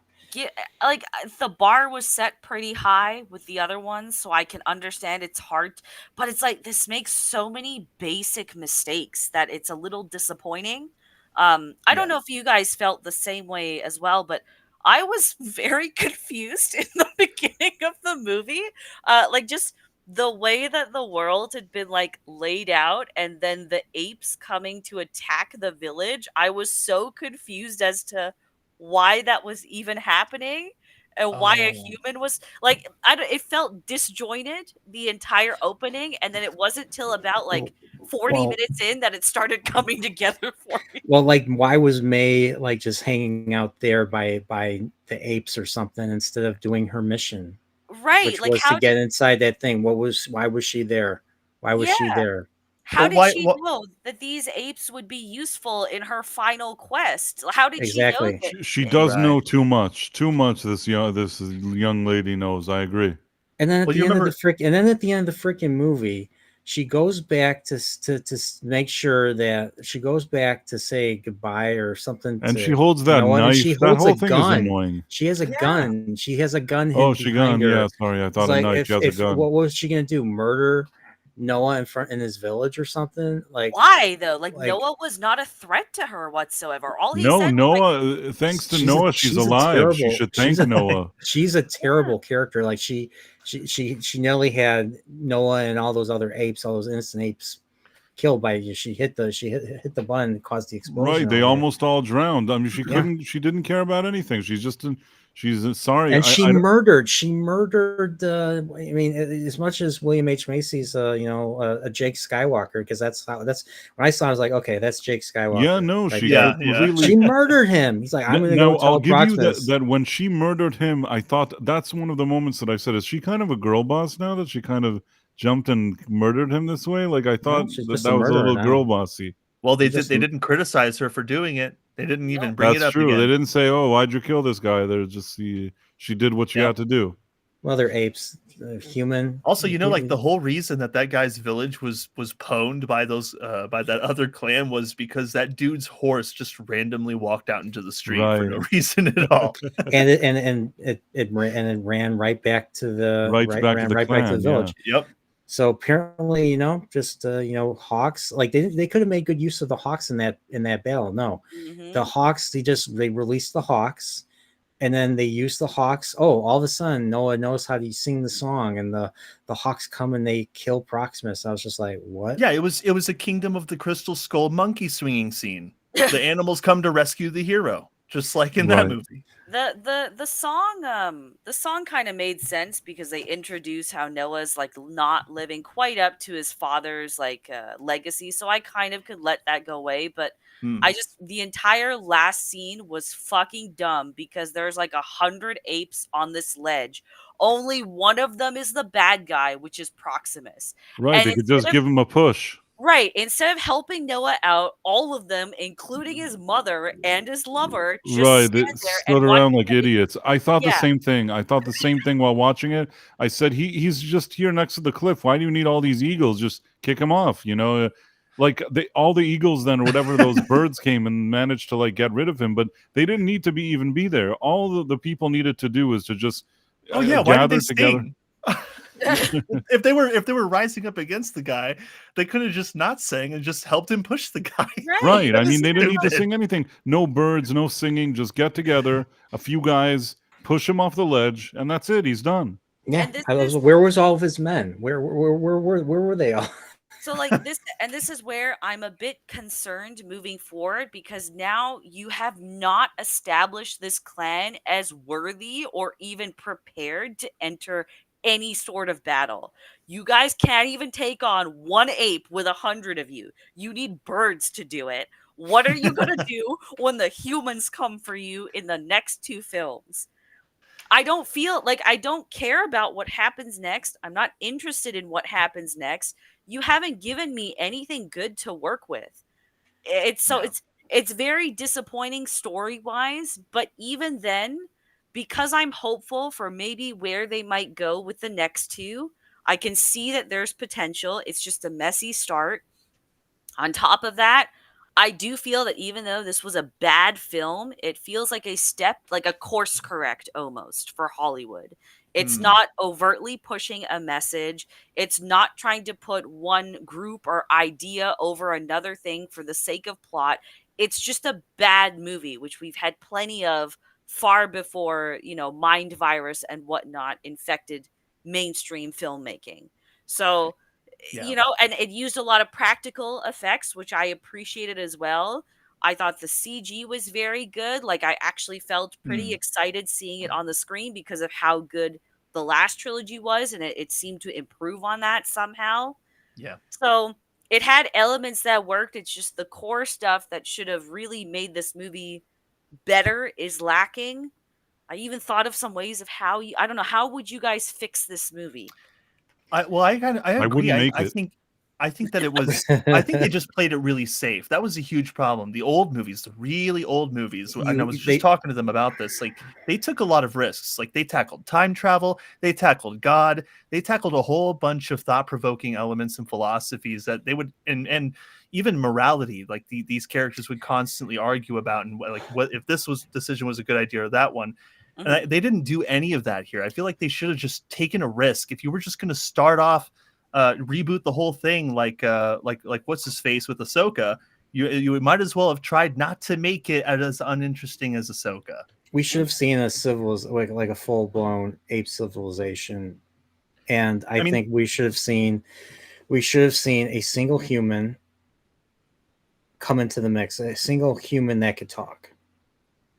So, okay, here's the fix it I would have done with this film just to push it into better graces, and it would still even work with the setup that they clearly have planned for the rest of this new trilogy. Okay, Noah is still your protagonist. He's still trying to figure out who he's trying to be, but instead of now these foreign apes coming in and destroying his village, there's something that goes down in which now he meets Raka, the orangutans, and he learns of Caesar, and this was touched on, but then never explored. He learns that everything he's been taught is a lie, and he wants to know why it's a lie. So this is how he actually learns about Caesar's teachings, because the only 2 that they ever really touch on in the film, which even then is really out of context, is the apes together strong, and that ape not kill ape, right? Which is why the eagles kill, PC at the end. So that ends up happening, and what we then through that we kind of learn how the world ended up in such a place where all these different ape groups are so fractured that they don't even know about Caesar. Maybe there's some ulterior motive, and that ulterior motive is what leads to Proximus Caesar. You find out that there were more, after Caesar passed, a lot of apes took his teachings out of context. They started killing other apes. They started these kind of totalitarian little factions all over the place. And now this ends up leading to some sort of conflict with PC, where we learn how, again, this also helps set up the foundation, because it's been 300 years. What the fuck happened in those 300 years, right? You gave us all the information over the 15 years the last trilogy took place, but you can't do the same for 300 years? How do we know it's 300 years? All it said was several generations later. The director said in interviews that it's 300 years later. Yeah, plus the Wikipedia. They should have just said in the movie. I don't know why. Right, exactly. That's dumb. And then in between all of this, you have that one human girl who's just kind of in the background. So the camera will just cut, oh, there's someone watching. Who is it kind of deal. And then we find out that the humans have been following the apes because there's something they discovered or something they got a hold of. And then this leads into the next movie where a bit of a war starts to brew because the apes have something that the humans want. And that leads to conflict where all the characters end up growing, much like Caesar grew throughout Dawn. Well, I guess what we should do is everybody should say if they recommend the movie or not. Vex, do you recommend this movie? You know what? For all of its issues, I do still recommend it. It was good to see on the big screen. I liked the use of practical effects. The CG and VFX were very good. It wasn't kind of the tone deaf marble garbage that we've gotten used to over the last few years. It does some good, like I think Raka is a great character. I wish they had leaned more into that because the introduction of that character was a good way to catch people up on how the world had changed so much. So I wish they had leaned a little bit more into that. Yeah. But just it doesn't have any agenda. It doesn't have any message. It's just a film that could have been better, but I still had fun watching. So I do recommend it still. Cool. Nerdporial, how did you feel about it? I mean, it's definitely a step down from the Caesar trilogy for sure. I mean, if you like, spectacle and you don't care about, story, then this is the movie for you. I would basically say, I would say skip this. It's not a good movie at all. So, first half was fine. It was compelling. Second half just fell apart. I fell asleep the first time I watched. I went to see it the second time, and I had to fight not to fall. I had to fight the urge not to fall asleep. I know that feeling. Yeah, I would not see this twice in theaters. Yeah, once. Yeah, I wouldn't see that twice either. Yeah, well, I took a hit for the team for the sake of this for the sake of this stream. All of us have seen it, so you didn't take a hit for us. We were there seeing it. There's no little plot. What are you going to catch the second time around? Yeah. Yeah. What did you miss the first time? Right. I missed a lot the first time. Like I woke up and all of a sudden they were on top of a mountain and birds were killing Proximus. That was. It's fine. It wouldn't have mattered. You already knew what they were doing there. That's a great time to wake up. Just he wakes up just like right. But honestly, I was hoping they'd set up a more epic, epic film. Have a full civilization, have Caesar's vision realized, and not only have there be one civilization, but have there be another civilization that was started by maybe someone else. Another forerunner, another Caesar, or another ape that he had that maybe learned from Caesar from afar and built his own civilization, and they're at war, and then somehow there's a one talking human that gets into the mix, and we get a little bit of the original film again. Maybe some of the same ideas, but make it more like an epic fantasy type of deal. That's kind of where I wanted. That's kind of what I was hoping to see. I don't know, just the whole thing that they were humans, that they were talking when it was firmly established in war that all the humans were going to go mute, like the original. Now the original film, it wasn't really a virus, according to Dr. Zera. There's no evidence that there was anything wrong with the humans, that they couldn't talk.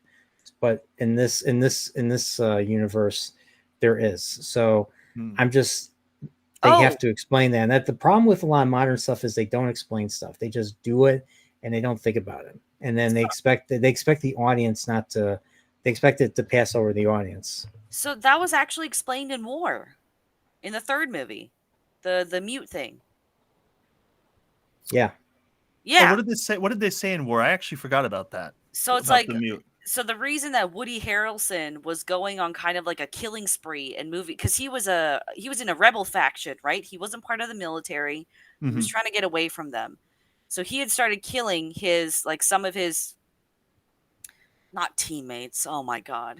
I think didn't he kill some of his family too? Yeah, he killed his son and whatnot because the virus had started mutating in humans to take away their ability to speak. So ultimately, that was what ended up started that was kind of like the final wipeout for humans. The fact that it was doing that. So it was Okay. already explained in the third one, and they just carried it through, but it's not explained how some people survived it, because like even in Dawn, because Dawn is 2 or 3 years after the events of Rise, they explain that, oh, there are some people that have the simian flu, but they're just immune to it. So like they have natural antibodies against it. So they at least explain it there, but then they don't explain here. It's like, okay, it's been 300 years. You guys haven't told me anything. Yeah, that's a good point. And if they're all holed up in these bunkers, like why weren't there any humans in that one bunker that Right. was sealed off? Where were they? I mean, it seemed big enough to Yeah. accommodate. So I don't know. There's just a lot of things that have to be answered, but it looks like this movie's going to be a success. So it looks like we're going to definitely be getting multiple sequels. I don't know if they confirmed. Did they confirm it's going to be a trilogy, or is it going to be? It is the start of a new trilogy. Yes. Yep. They also have 9 films planned, including. Oh, I just don't know if I can do it, nine more films, or 9 films altogether. 9 films, including this one, so 8 more. Oh, Dread, how did you feel about it? I watched it and it was all right, but I kind of agree I wouldn't see it a second time. Watching this movie just kind of reminded me how much I love the Caesar movies. I think with Caesar, the movies just had so much more going for them. Like this guy had history. He was there before the world got pwned. There was emotional weight, like War for the Planet of the Apes. When I first saw that, it took me by complete storm. Like they went there with this. Holy shit! Excuse my language. Yeah, and I think that's another advantage the Caesar movies had, is that they took a lot of inspiration from the older Caesar movies, and in those Caesar movies, man, terrible things happen. Like especially what happens to Caesar's son in the really old movie. They had those themes. Just they really hit the nail on the head with his character in those films, and I think that his absence just ripped me out. And it was really tough because Noah, I know they tried to make him competent, but he really wasn't by comparison. I mean, Caesar was locked in a cage, but he's Tony Starked a bunch of apes, okay? I mean, like that dude was insanely cool. And this Noah dude is just like, help me, Raka. No, help me, May. Help me, somebody. Wait, horse, where are you going, horse? Like, what? I think that there's 2 separate things that happened here, a few different things. One, the screenplay for this movie was weaker than the screenplays for the Caesar trilogy. 2, Andy Serkis as a performer with mocap and his his voice, everything about him, he's a lot better for this type of thing than whoever plays this Noah ape. So I think that we were downgraded with the script, we were downgraded with the ape, with the main ape. And these are very important because you can forgive a lot if like the character, this ape that you're rooting for, if you really feel a connection to him, you can forgive a lot of stuff. Exactly. You couldn't forgive because Noah kind of seemed lame, to be honest. He was all right, but I mean, I never felt like, wow, I'm on this guy's corner. Well, even when he lost his dad in the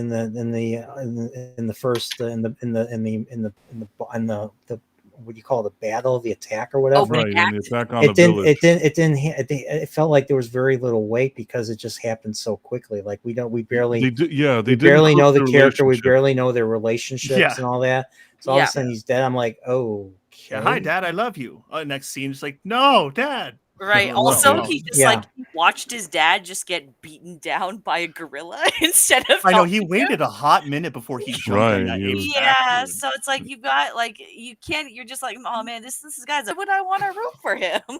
Well, plus it's all his fault. This happened in the first place. Yeah, and plus the way he was kind of acting to Rocco's like, he's like, leave me alone or go away, while Rocco's trying to kind of tell him about Caesar's thing and all that. And he's like, hey, I'll follow you. I'll come with you. Like, I like that character. I don't like Noah. I don't like really anyone else in the movie except for Rocco. Rocco was my favorite character. Because you could empathize with him. They made him a character. They didn't. And he was the connection. And he was the connection with the Caesar films. He was the connection. Exactly. He was the movie's connection to Caesar. When they killed him off, I was just like, oh boy. Maybe if it had been like Caesar's son or grandson going on this adventure, maybe that's what I thought. That would have hit harder. That's what I thought this movie was going to be about initially. I thought because his son, he looks like Caesar. His youngest son, his name is Cornelius. So I thought maybe we're going to get the original film. We're going to get Cornelius. He's going to marry Zira, and then there's going to be a Zaius somewhere down the line. I don't know. That would also be a better film because then you could see how the apes at least fractured into all of these different factions. True. Right? Yeah. And then like it's really show also just to add on top of that, oh fuck me, I forgot my point. That happens. That happens It's to me all the late. time. Yeah, it's late. Go ahead. I'm just saying that I know there was the Square Enix and Sony that we wanted to talk about. So I'm just gonna give my summary, and I think you've kind of all given it at different times. I think that this is a movie that if you're saying to yourself, and this is what I told other people, if you're thinking, I got to go to the movies now, it really feels like seeing a popcorn movie. What's playing right now? If you go to this movie, it's not the worst thing that can happen to you. It's not a disaster. It's just if you like those Caesar movies, it's not on that level. It's something that you can enjoy. There's some apes walking around and doing whatever they do. Some people like that. I actually kind of like that. So it's not that I suffered watching it, but yes, this movie stretches too long. I can't blame Nerdporial for dozing off in the middle. It's very slow and it's very long, and that's an issue. And there was some issues with the characters and everything else that we said. With that being said, if you're itching to go to the theater, this is a very decent popcorn movie that has a lot of flaws and is not as good as its predecessors. That's my opinion. I just remembered what I was going to say. So the reason it takes place 300 years.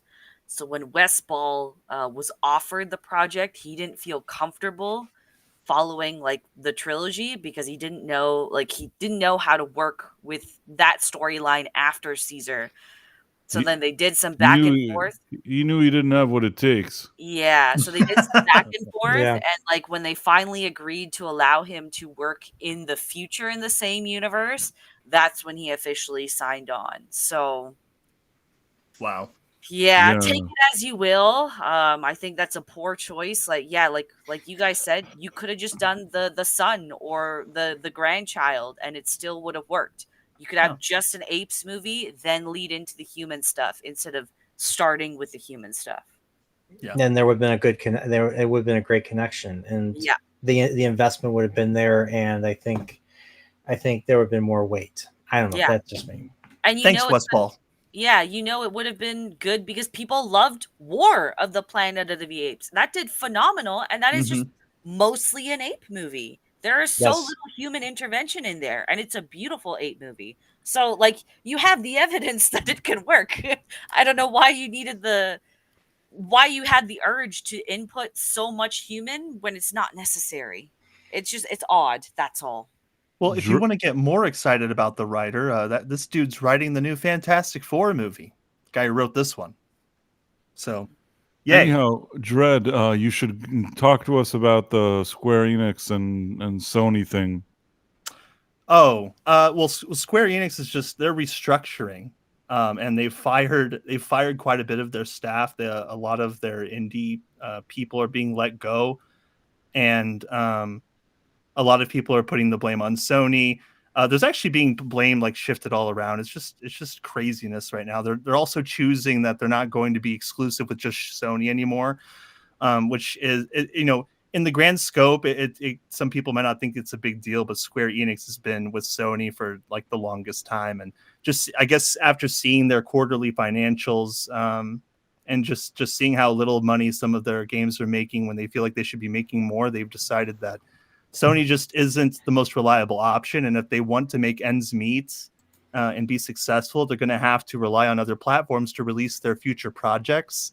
It's like from what I understand, they're not going to be putting their older projects on other platforms like Steam or Switch or anything. So, Final Fantasy VII Rebirth or Final Fantasy 16 games like those are still going to be on PS5 exclusively, but they're taking their future projects and they're going to spread them out because the money that Sony is losing is just too much for them to handle, and also their PR isn't all that great.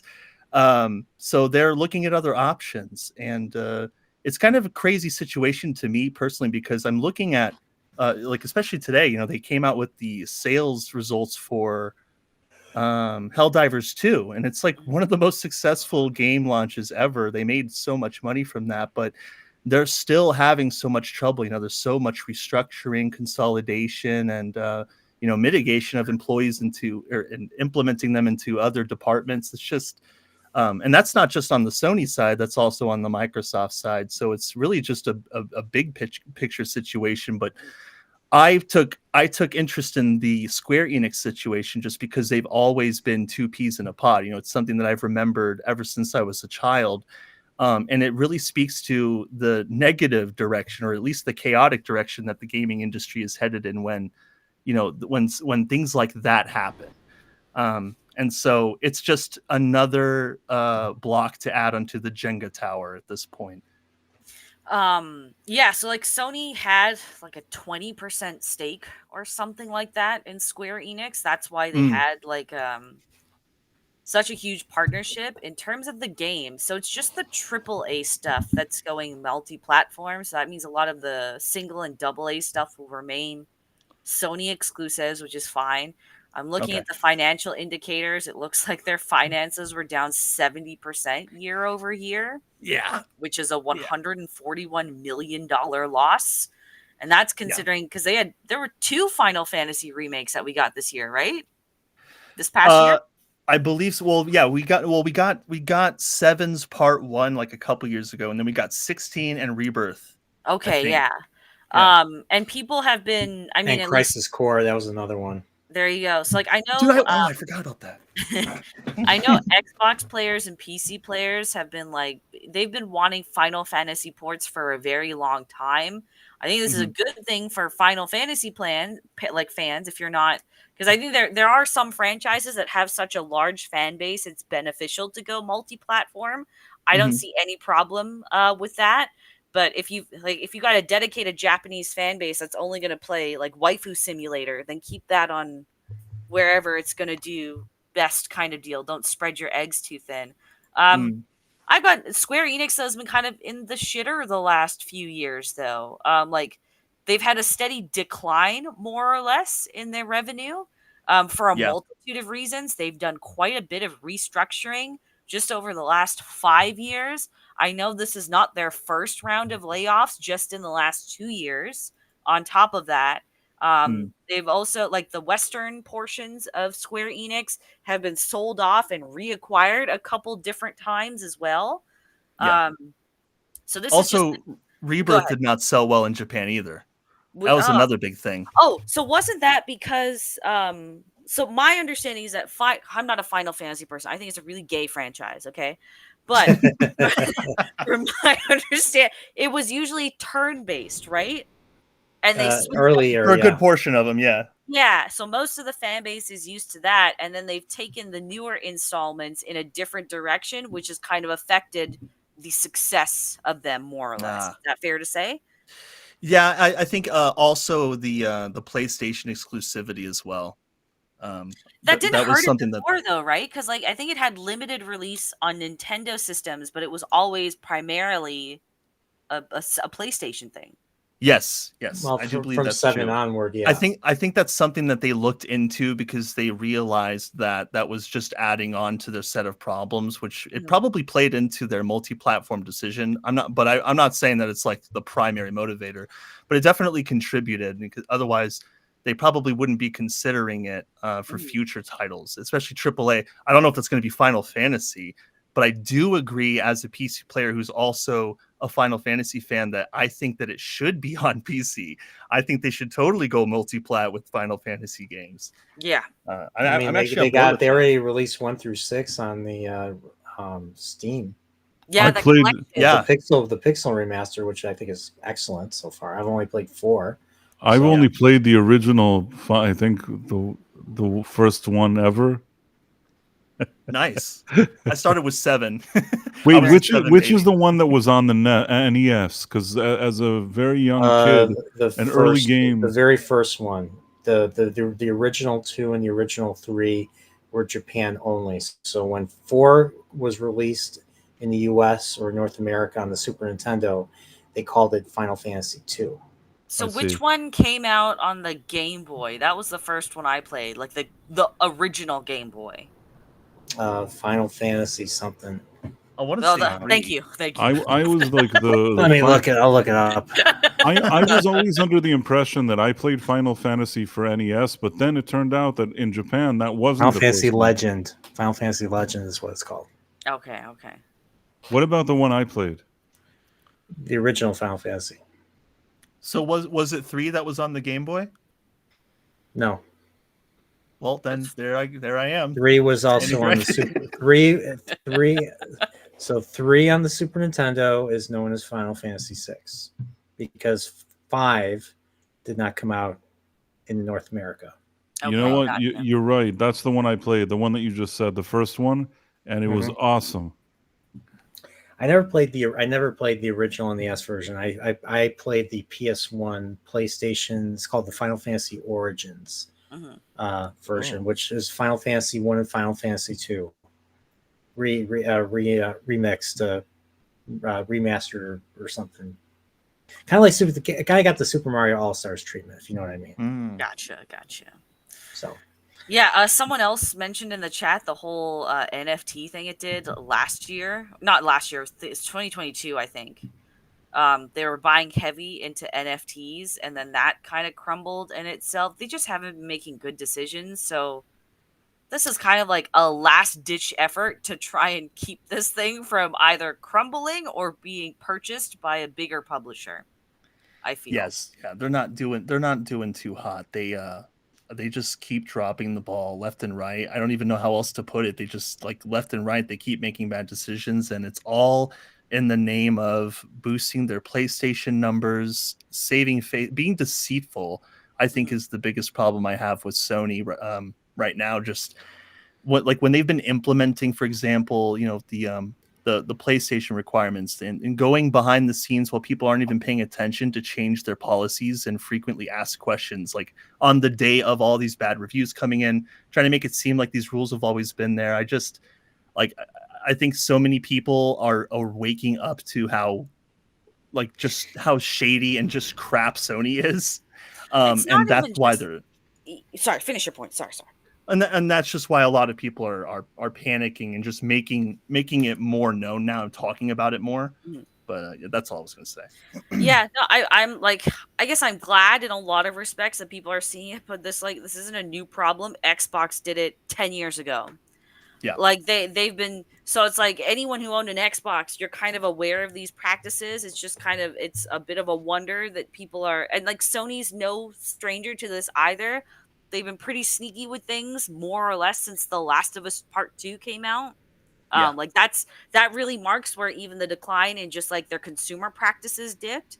So I just find it very shocking, I guess, that so many people have bought into this ecosystem, but they're not paying attention to it, Yeah. But even the sales numbers came out for PlayStation 5's year over year, and they're down 29%, I want to say. Right, less than the previous, I believe. Yeah, it was on an upward trend, and then last year it dipped a bit, and then this year it just fully dipped. And a lot of people is just like, oh, why? It's we're going through a global recession, right? People are not going to spend $500 to $600 on a console anymore because it's just not financially feasible, especially with the price of games also going up. On top of that, Sony has not been very consumer friendly with their online service, with their PSN network. So the pricing, the tiers, it doesn't make sense. It doesn't give a lot of incentive for people that buy into it. It has atrociously bad customer support and consumer support. The PC porting has taken way too long, and they've gotten late in that game as well. The pricing also isn't fair there, especially when you also look at the remakes and remasters that they keep porting over onto the PS5. So it's just like, it's little things that seem to be adding up. And they did the console price hike 2 years ago almost now. On top of that. Yeah, so the US I think stayed the same, but like a lot of regions in Europe and Asia, they got a significant price hike. So, and then if you look even at just the Asian gaming demographic, most of that consumer base doesn't even use console, they use handhelds now. So, Oh. like there's a lot that I feel that people are not considering when you look at these numbers. It's not a people can't find a PlayStation or people are not interested in PlayStation.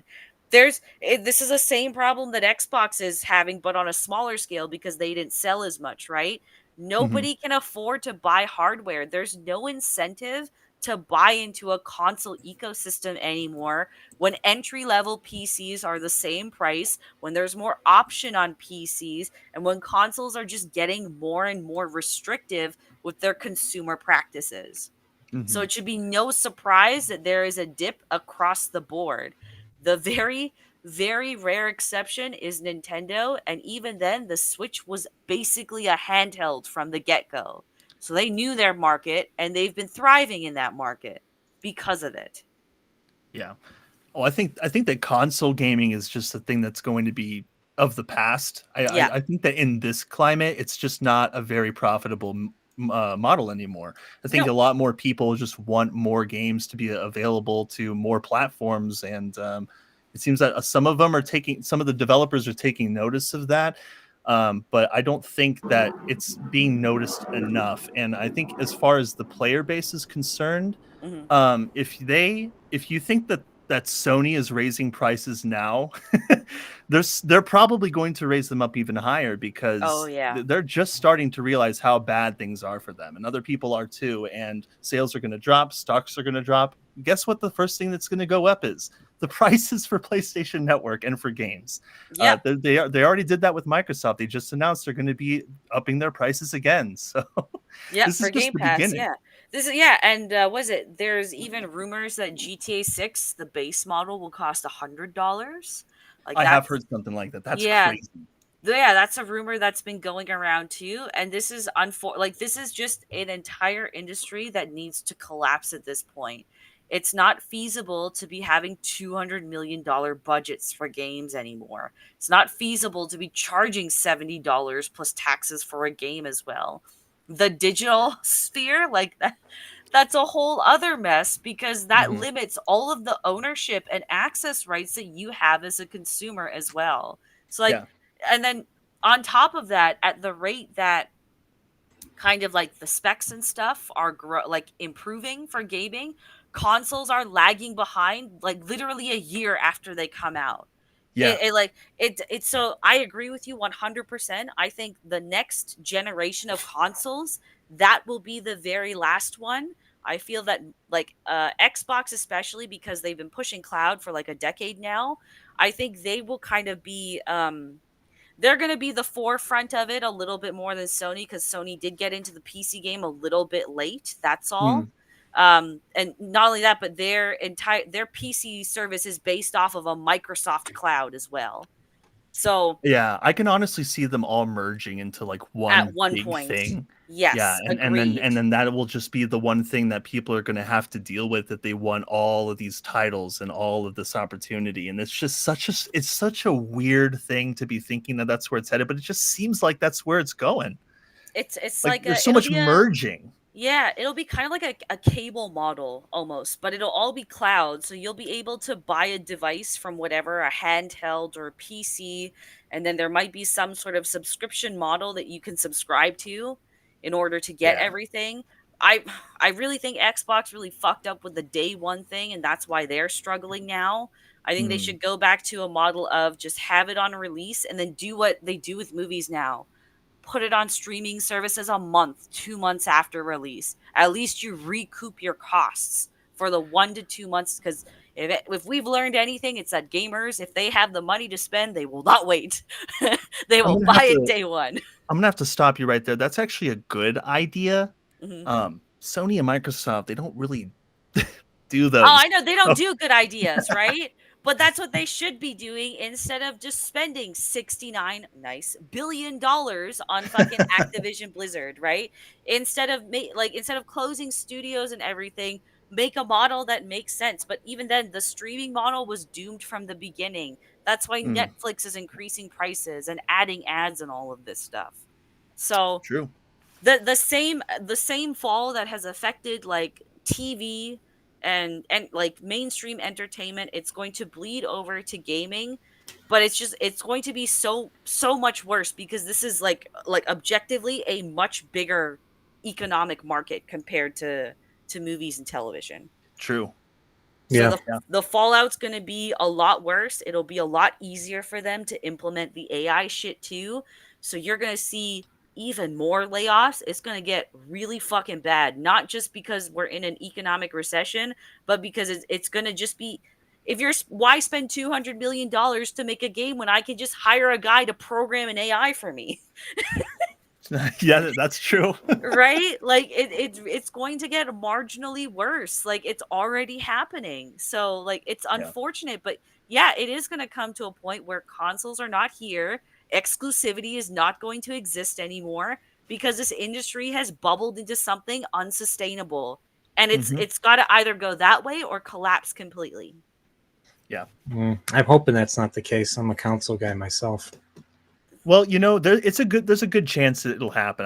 Because it's not just Sony, it's Microsoft, and this is before even touching on the ideological stuff that people are against. I mean, just financially, it's when you look at the big picture and you just see everything that all these big companies like Sony are doing, it's like it seems like they're all heading in the same direction, like at such a breakneck speed. I've never seen so many studios be shut down and people be fired in such a short amount of time. I actually legitimately almost can't keep up with it. And I think that's why I'm just like, yeah, this we're gonna get like a one world gaming hub. Yeah, that's like, and then eventually from there, then it's all just gonna fall apart because like the same idiots that are running the show now are gonna be running that show, and they're not gonna be able to run it at all. So it's just gonna crumble and implode. That's it. Well, I'll keep playing Nintendo. They'll keep making consoles. And that's just for starters. I'm a console player as well, but that's more just because financially it hasn't made sense for me to have a PC. And I don't have the room for a PC right now. So I have plans for a PC down the line, but I'm okay with a console because everything I am mostly interested in playing is available on a console, so I'm okay with that. I was considering getting a console, but I don't know which one to get at this point. Everybody complains about all of them. Get a Switch. Yeah. Yeah, if you're interested in the Nintendo stuff, just get a Switch because that's also something that will hold its value if you ever decide to get rid of it. Yep, and we have Switches too, Price. That's what you guys have? Yep. Yeah, So Switch is actually a pretty good console, I will say. Who has PlayStation then? I got PS5. I also have PS5 as well. I don't have a PlayStation. Okay. So, but does anybody? Are they? I got a question. Are PlayStation still scarce? No, they're not. Because I remember, like for like a couple of years, like I had to go through hoops just to get one. Yeah, no, they've been like every GameStop or Best Buy or whatever I've been into for the last 2 years has all had PlayStation 5s in stock. I think the last, I'm trying to think if I had a PlayStation 3 or something like that. I did used to have PlayStation, but then I stopped playing video games for some reason. And you're saying that PS5 is good or not good? It all depends on what you're interested in playing. What do you want to play? I don't know. Do you like God of War? Do you like Final Fantasy? Or I like Final Fantasy. I used to like, things like Final Fantasy. I liked Zelda games. I liked Mario stuff, whatever Mario had, like whatever variants there were. I like that. I like those kind of fighting games, like those kind of Tekken or. You'd like a Switch then. A Switch sounds like it would suit you. Yeah. You'd have everything you'd want. Yeah. Tony Hawk, PS5, Mario. You can go for PS5, Pro Skater. Tony Hawk Pro Skater. I actually don't know if they have. Tony Hawk Pro Skater is probably like my favorite game. I love that game. The one on the N64. I remember we were talking about these. I had it on the PlayStation. I even, I played it, not just one, but I think a number of them. There were at least 3. I played at least 3 of those games. I think there was a new one that came out 2 or 3 years ago. They Yeah, they did. they remastered the originals, and I was so curious. I almost got a PS5 then, just because I wanted to see how the new ones looked. Just for those games, I almost got it. But then there was a shortage or something, so I'm just like, whatever. And then I didn't get it. Well, yeah, Yeah. the 1 and 2 Pro Skater remaster remake that's on PS5. It's actually on sale for $30, but you know what? for an entire console, I don't know if I could do it. Or recommend that you buy an entire console for one game, just because you might end up upgrading to a PC down the line if that's the case. You know why I bought the PS5 mainly? I mean, I still haven't even played the games I bought, and it's been a couple years. I use it for a Blu-ray player, 4K Blu-ray player. Oh no! Dude, like Sony, if they were to hear that, they'd like start having a heart attack on the spot. You know what? That's not the first time I've heard that though for a PlayStation user. Like they just use it as a Blu-ray player now because there haven't been enough games for them to want to invest in it, and like it's like they have no other use for it at the moment. No, that's not the first time I've heard that. That and my interest in AAA gaming has waned quite a bit in the last few years. Well, that's Fair. another big problem. There's not enough exclusives to keep people or to get people interested in buying an entire console for them as well. Tony which Hawk. I also think is why it's a failing model. Tony Hawk Pro Skater Remaster. That was me considering. Seriously. Look, yeah, but you're an exception to the rule, okay? Like you're like a pure-hearted Tony Hawk fan, and I get that because I'm also a Tony Hawk fan. But I don't know, man. I feel like if you were to buy a PS5 now, you maybe a year or two from now, you'd probably be saying, "Man, I should have just saved it and gotten a PC instead," because I just feel like that's where Microsoft is going, and that's where Sony's probably going to be going. They're already trying to push PlayStation Network accounts onto people who don't even want it after the fact and lying about it. So they clearly want people, or they clearly want to make a transition to PC gaming.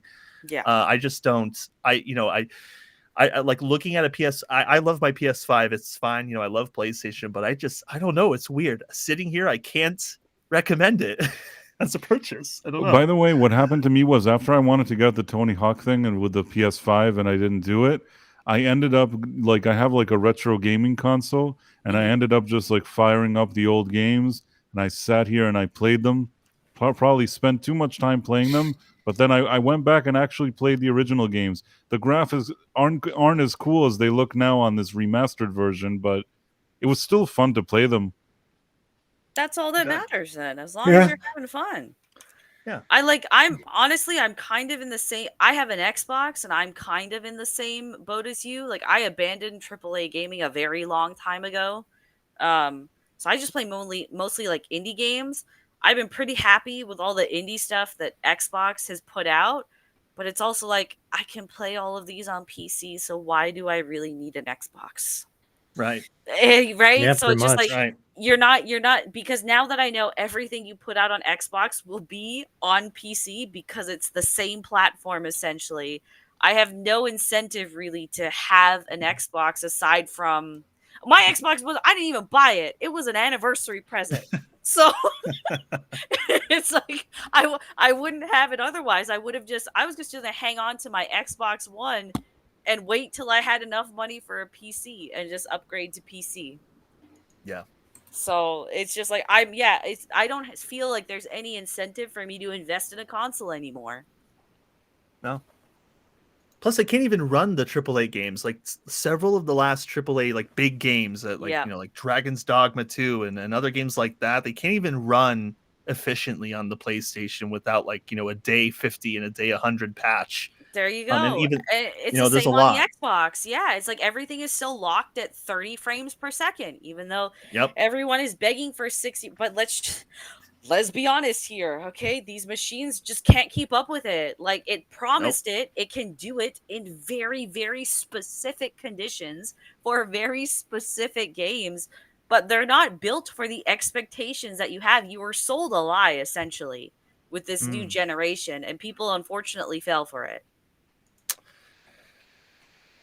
Yeah. Well, it's I think that PC gaming is just like also something I've noticed is that PCs are also getting a little bit cheaper too. So They it's are. not like they're entirely at like it's almost like consoles are approaching the expenses of PCs. Like they're almost getting as expensive over time as a PC. Like, you had the PS3 like 300, 400 and then, PS4 400, 500 and now, PS5 like that thing was selling for up to like $1,000 in some places. Like these consoles, they don't run as well, but they're becoming almost as expensive as you just going out and maybe saving a few more weeks to buy a good gaming PC that can just out smoke it in any situation. It's something to consider. I think that we are on the verge. Like Vex said, a gaming collapse or some kind of weird gaming transition where everyone's merging into one big conglomerate. And PC gaming is just the way to go, with consoles just falling way behind. It's gonna be, I think, again, was it PC gaming? Even then, will still be an in between because the Asian market has drifted to handhelds. Everyone is looking. Like PlayStation announced that they are looking to invest in another handheld. Microsoft is also looking to start working on a handheld. Nvidia, I think, just put out one. There's the Steam Deck as well. So it's like the goal now is no longer to sell you a piece of hardware with exclusive content. It's to just sell you something in order for you to buy into the ecosystem. It doesn't matter if it's console, handheld, mobile even. It's as long as somehow you are able to access that overall ecosystem. That's the name of the game now. That's why Xbox is aggressively pushing cloud gaming and multi-platform there. It's why Sony is finally starting to pay attention to the PC crowd because both are starting to realize that exclusivity is a killer. You need to be everywhere or you will be nowhere. Yes. Well, in Sony's case, they'll probably end up nowhere regardless. Who knows, right? Who knows? There's so many people that have such like a diehard love for so many of their IPs that who knows, they may have a revival. Right? Perhaps, but I do think that Xbox in that respect does have a leg up because they've already got the PC market console because it all runs on Windows. They already have that partnership with Valve and Steam. So they have that leg up there and they have the day one availability for almost all of their exclusives on PC and on Xbox. So I think for the time being, just because they're ahead of the game, they have the leg up. And I don't think anyone should be using console sales as an indicator of strength on either of the platforms. That's because that's clearly not like the PlayStation earnings alone prove that just because they outsold Xbox, was it 4-1 or 5-1? They're still closing studios. They're still firing people. There's still games that haven't turned a profit. So selling a console doesn't mean jack fucking shit. It really doesn't. And I've long held the theory that PlayStation may have more of the console market, but it's not because people care about PlayStation exclusives. It's because they have a friend that has a PlayStation and all they're playing is NBA or FIFA or COD, games that are on every platform anyways. Yeah, playing because our friends, it's hitting a bit close to home, but I actually agree. There you go. Like when I worked at EB Games, now GameStop, right? That's all it was, is I'd have people come in and they're just like, oh, I want a PlayStation. I was like, cool, okay, these are the games at PlayStation. I just want COD. I just want FIFA. I just want, and we get into conversations about how they were playing NBA 2K at their friend's house on their PlayStation. And then you have a bunch of Sony games that just sit on the fucking shelves because ultimately, and this started with the PS4 generation specifically, people don't care about exclusives as much as the online console warriors make you want to believe. The actual, like, working in that environment will tell you very differently. Like, people don't care about exclusives. Yeah. I do. I generally do. Again, we're gamers, right? There's a difference here, but you have to understand most of the people that are gaming these days, these are very casual normie gamers that don't care about God of War, they don't care about Final Fantasy. All they care about is, can I play the latest sports game and can I play Call of Duty? That's all they care about. That is the vast majority of gamers, unfortunately. You know, that's so funny because I've just, if there are one genre of games I don't touch, it's racing games usually and sports games. I can't even remember the last sports game I played, to be honest. There you go. NBA Jam. I think it was like Street NFL or something like that. Bird versus Magic. There was a game like that for the PC. Seriously. Well, what did you do? Were you a bird? No, I like Larry Bird versus Magic Johnson. It was one-on-one basketball. That was you set me up for failure. What were you? What'd you say? Bird? Oh gosh, I'm never let that go. Sorry. It wasn't a fantasy game. It was sports. It was like Larry Bird versus Magic Johnson, and it was on the PC. And they played once. That I feel like I'm a dinosaur. That I actually, as a very young kid, played that game. I feel like it's probably the first game ever invented ever. It's not the first one, but it's really, really old. It's like I'm thinking of the graphics. It's so bad. Just thinking of it in my head. Bringing us artifacts. He's like, look, guys, look at this game. I'm just like, what is this? No, this is really none of you know what I'm talking about. Like that was no. I feel like I'm being taught a history lesson. This is exactly right. Do you have pictures for us as well, Prince? Yeah. Are you actually looking for pictures? I am. I'm seeing. Okay. I think I found it. I found somebody that uploaded it. Are you ready? Yeah, I'm ready. Okay. Let me see. I'm gonna try to share the screen.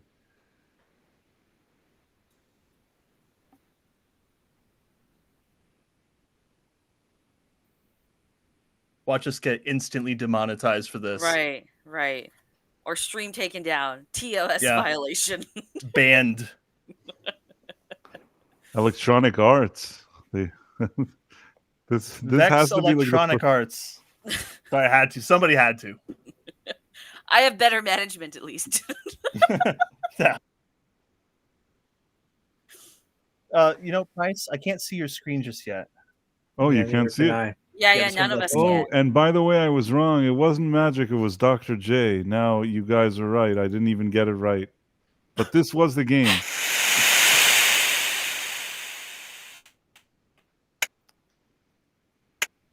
Oh, these sound effects are wonderful.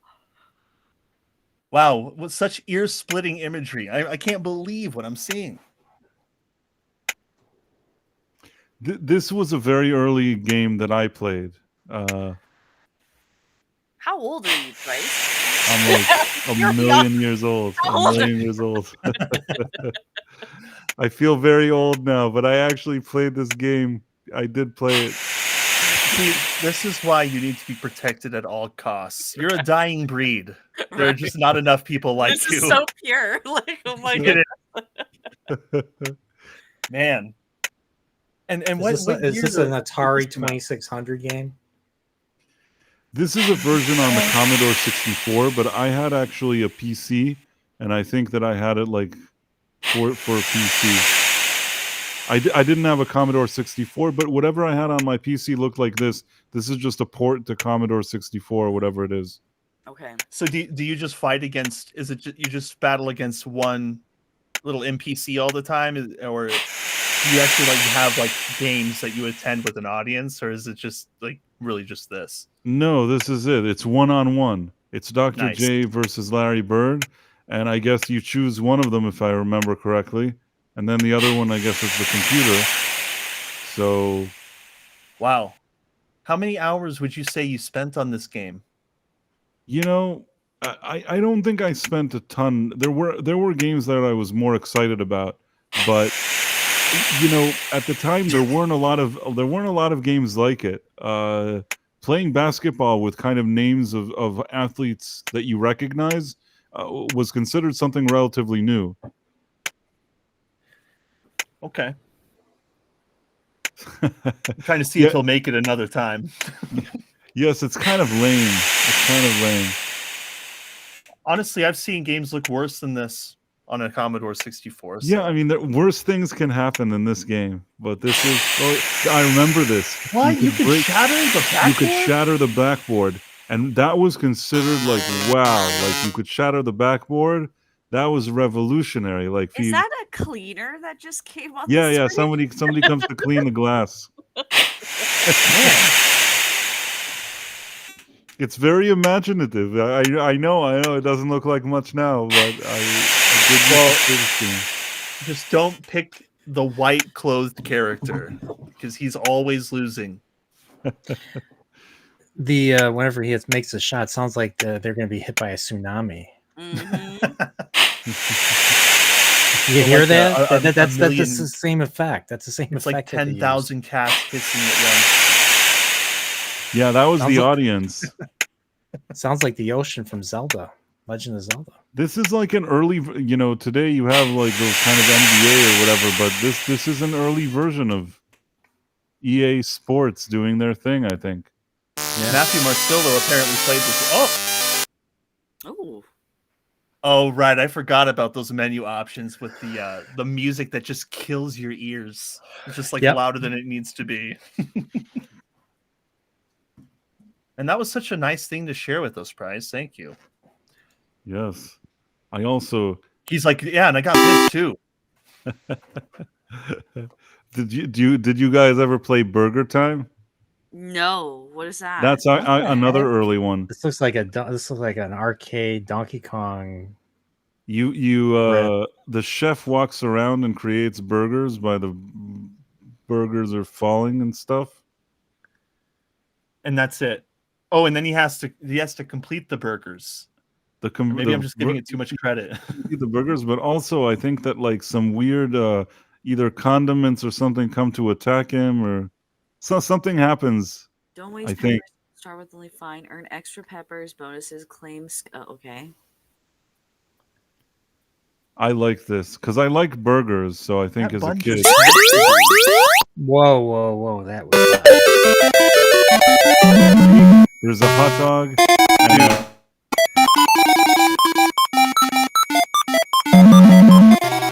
oh, you can walk on the white parts. Okay.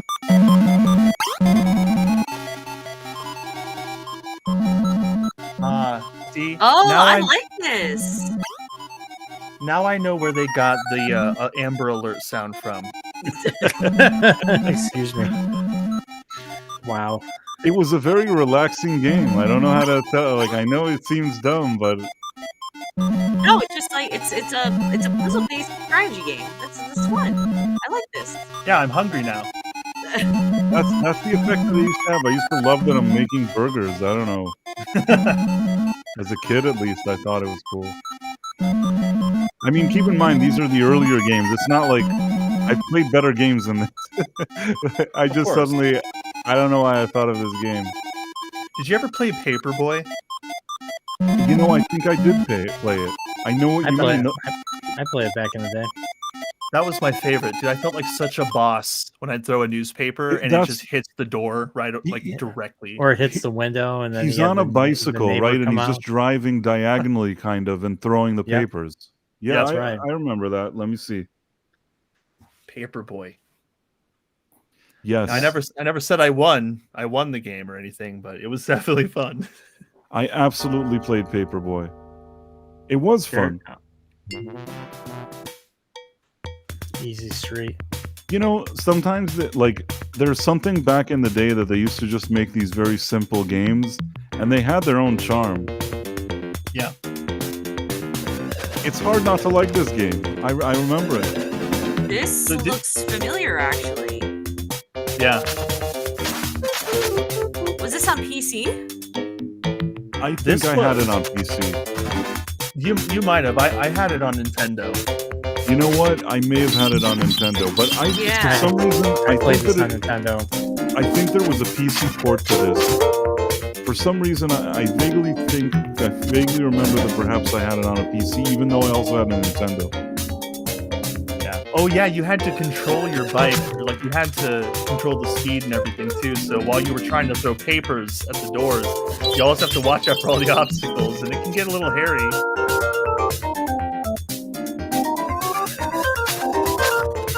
so many of these games, if they didn't exist, things that came later wouldn't have come later. Like a lot of these games are foundations for things, even though you may not realize it. Yeah. Well, because of Paperboy, I ended up playing Pepsi Man years later on the PlayStation 1, which was a pretty similar concept, but it was a lot funnier. I didn't have Pepsi Man. I had a PlayStation 1, but I didn't have Pepsi Man. I didn't even know such a game existed, actually. Okay, this guy has gotten way too far. I'm Oh yeah, I forgot about this. Yeah, I hate this part.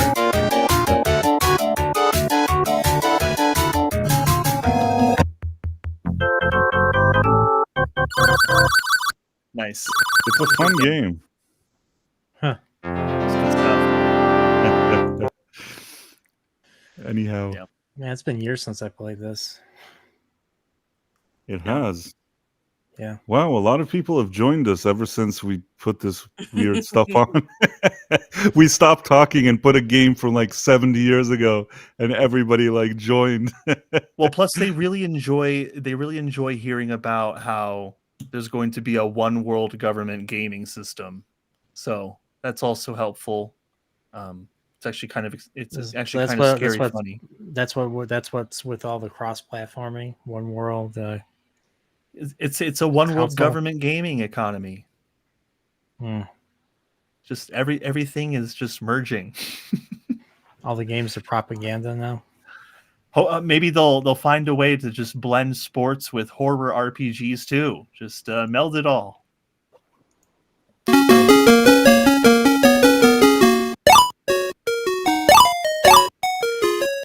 Oh, Frogger. This is too easy. The thing is that there's something. Sometimes these old games, there's something simple about them that I kind of like. How did that guy drop the ball? Like that? He just gets it perfect, and then he just jumps in the water. Oh wait, never mind. I was confused because I'm like, isn't he supposed to land on the grass? No, he's supposed to get a frog in each slot. No, yeah, a frog in each slot. He's doing great.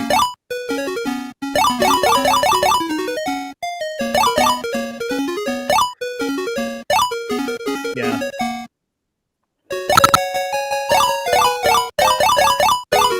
I mean, the people that made these games had so little to work with. Think of the tools they have today and what they had then. You really have to stretch your imagination to make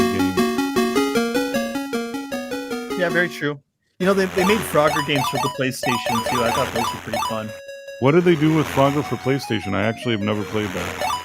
They had a Frogger game for PlayStation 1, and then they also had a Frogger 2 on PlayStation 1. I actually had the PlayStation 1, I think, and 2 and 3, but I've never played Frogger. I guess I just didn't have all the games. Well, I think in 2 you play as Frogger's kids or something like that, and like they're like a bunch of multicolored frogs. This is the PlayStation 1 one, but yes, it kind of stays true to the original. It just looks better.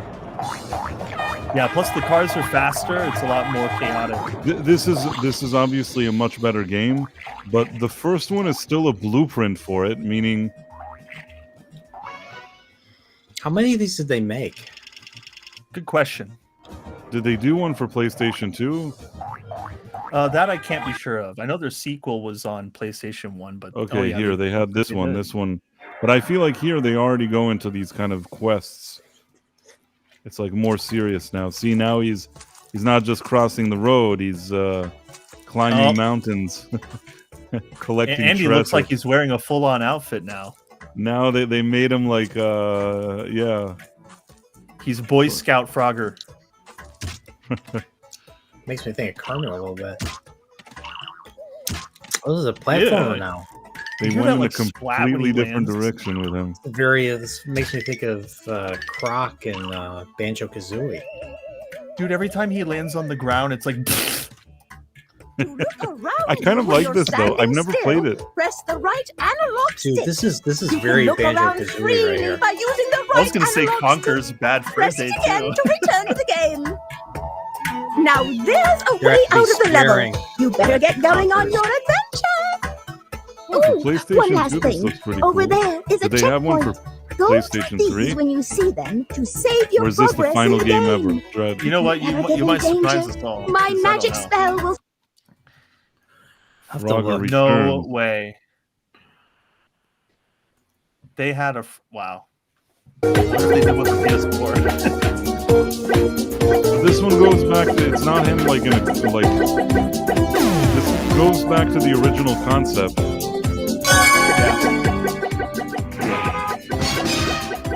It's just like a glorified regular Frogger, but looks nicer. True. Okay. What happens if I say PlayStation 4? If they had, I'm gonna be shocked. Netplay? I don't even know. How can it be PlayStation 4 in 1997? It was ahead of its time, okay? Sony is great. There's no way this is for PlayStation 4. I don't know what this is. What is this crap? Boss music. Hold on. Sounds like Enigma like music. Right. Oh, no, no, no, no. Yeah. Yeah, You you're just need like the expecting choir. Yeah.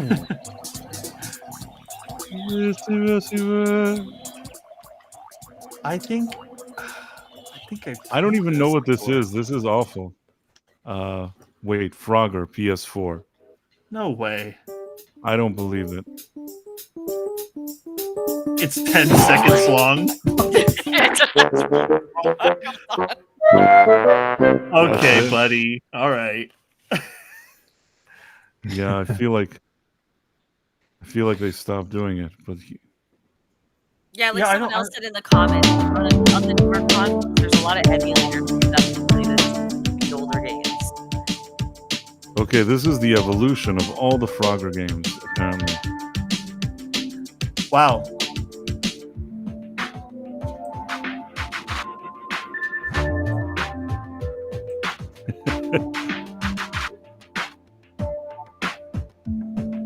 I give props to somebody that he actually went and bothered to put this together.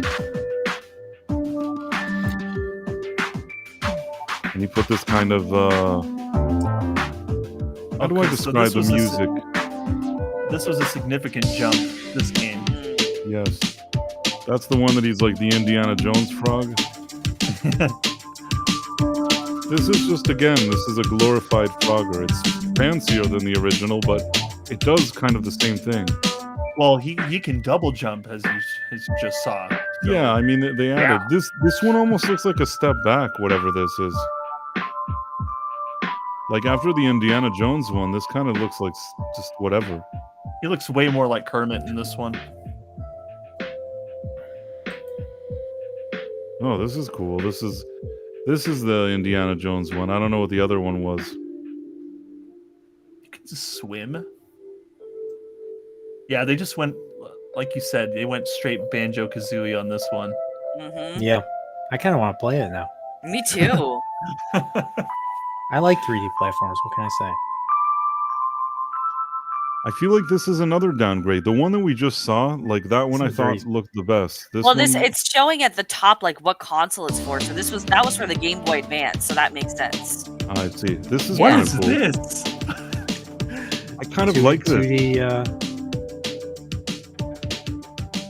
you got first it was a Banjo-Kazooie thing, then you got a Zelda-looking dungeon just before. Now we got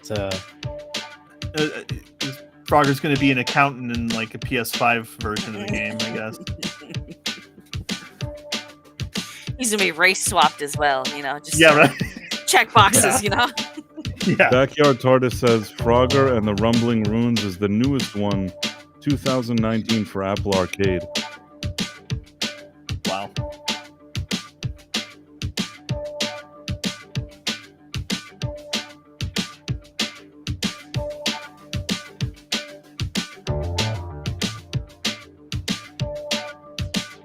Eric Von Wiesel. Jesus, what is this font? Oh my goodness.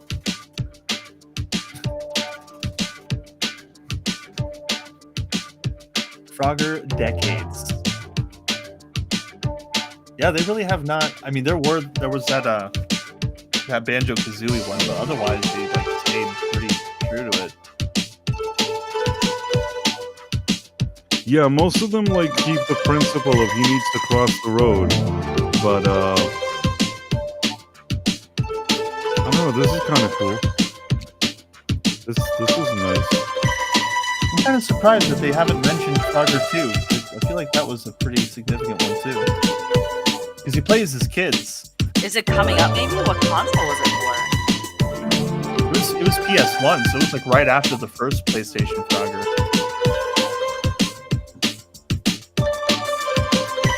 I'm pretty sure. I'm digging this like drum and bass beat that they got going. Totally, yeah. It's very relaxing.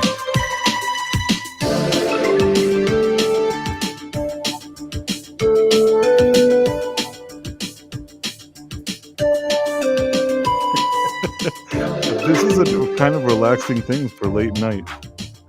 Oh yes, I know. Angry Canadian was asking. He's like, "Man, I can't believe we're still here, all watching this." I was like, "Yeah."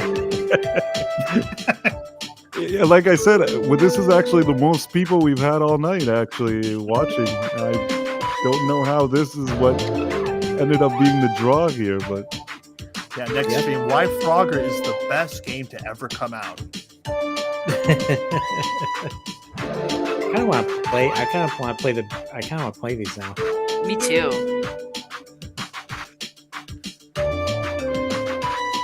Oh, there's Frogger 2. Oh, there we go. I feel better now. But this is very much like the classic, you know, there's nothing. This is very standard, kind of. Yeah, just with it looks nicer graphics. Yeah. Ow. Up. He just freed one of his kids.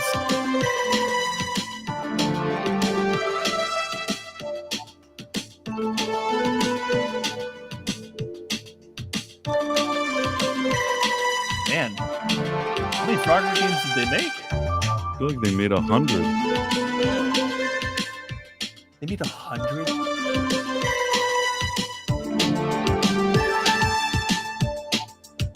I love this music. Oh my goodness. What is Somebody this wrote- video, man? Like, this song. Insomnia Catnip? Is that what this is? Can you, like, DM me the link for this video, please?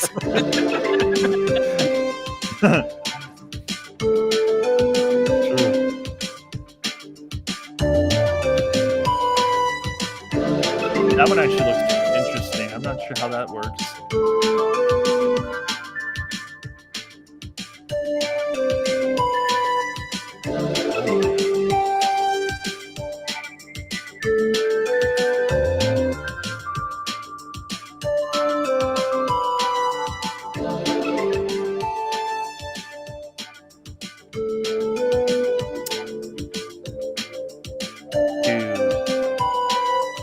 Which one is this? What does this do? Frogger's Crack Out. Did you say Crack House? Crack Out. Oh, Crack Out. I heard Crack House too. It's not just you. Frogger in Toy Town.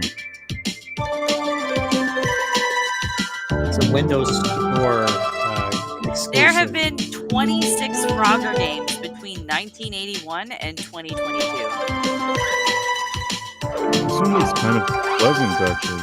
There were 3 that came out in 2002 alone.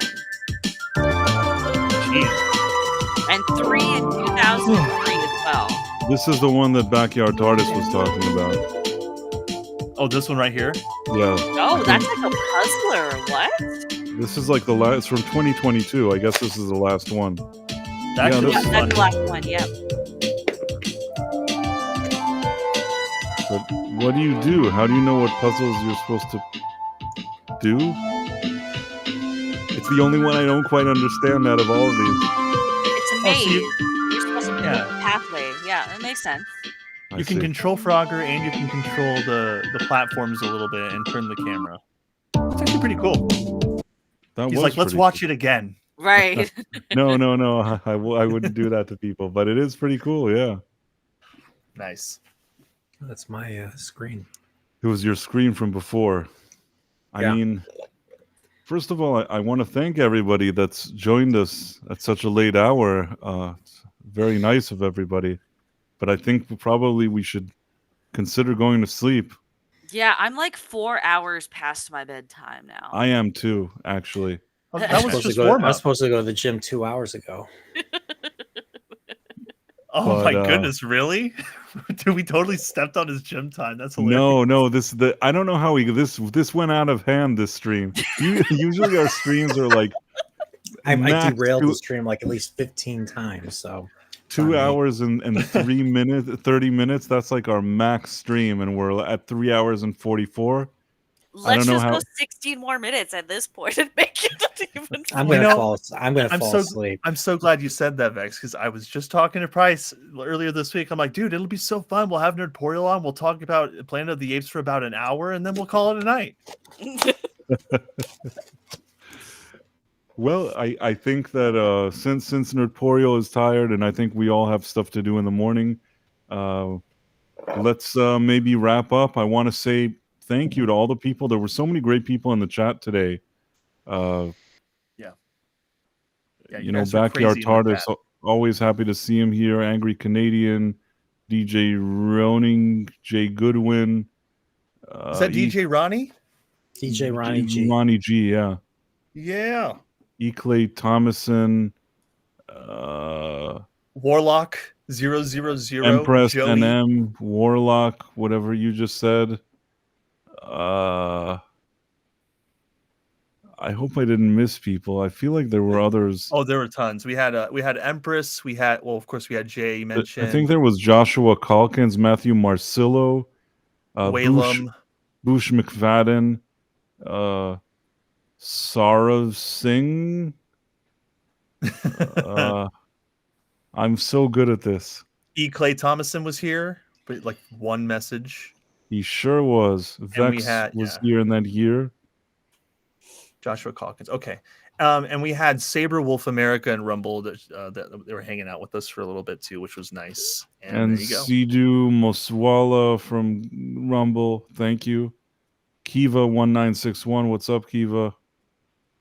This was like 7 hours ago. I'm like, what's up? ZZZ Games. Oh yeah, I said Joshua Calkins. I remember he was here. Yep. I mean, if I forgot anybody, I'm sorry, but it's great to have everybody here. And hopefully we'll all hang out together on, what day is it today? It's Tuesday, so that would be on Thursday. Well, now it's Wednesday. Now it's Wednesday. Mm-hmm. And as I'm talking, we've actually, we have more...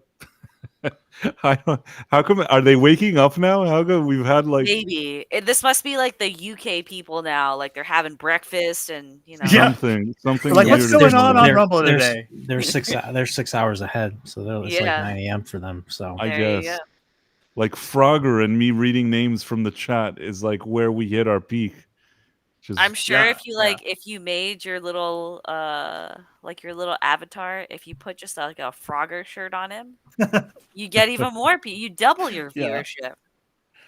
Yeah, just put a frog in the guest part of the window instead of a Nerdporial and Vex, and then people can just guess what's going on. Yeah. Totally. But like I said, we all have to go to sleep, and then Joey says we're the night shift. Yeah, it's really cool. Really happy to see everybody here. I guess I'll just go around. Do you guys have anything to plug? Dread, you have something you're working on?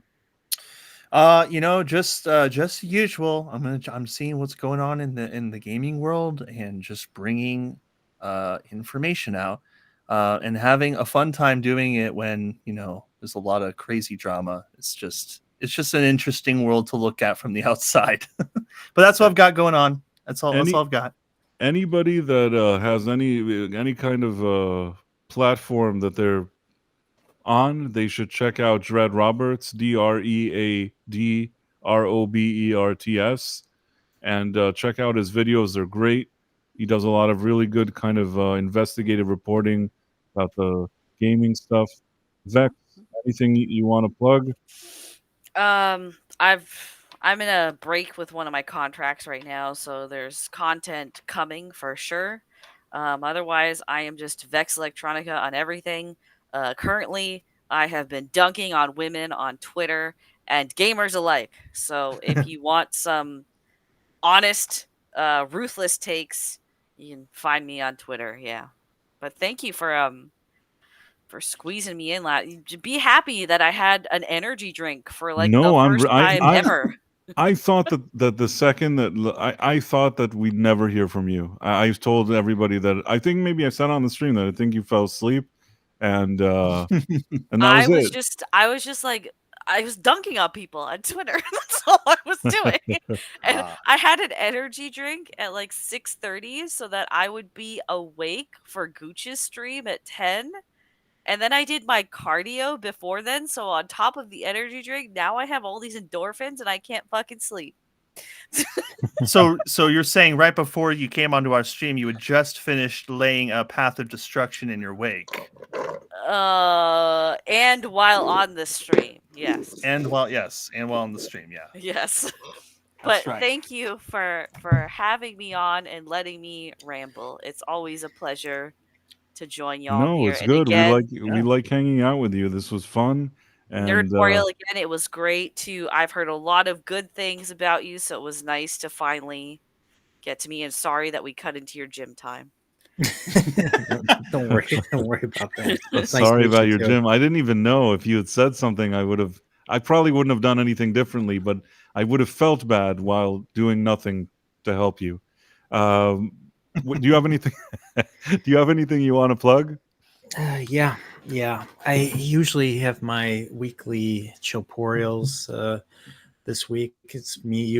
I usually bring on a guest, and I have a nerdy conversation depending on what is in the guest's wheelhouse and stuff. So this week I'm having Runner Blaze is going to be joining me on Thursday. So yeah, so definitely, I've had a few people on this week. I've had or the last few weeks. I think I had like 48 streams with almost like 40 plus different people on. So yeah, so definitely check out some of the older stuff, especially the stuff I did the last couple of weeks.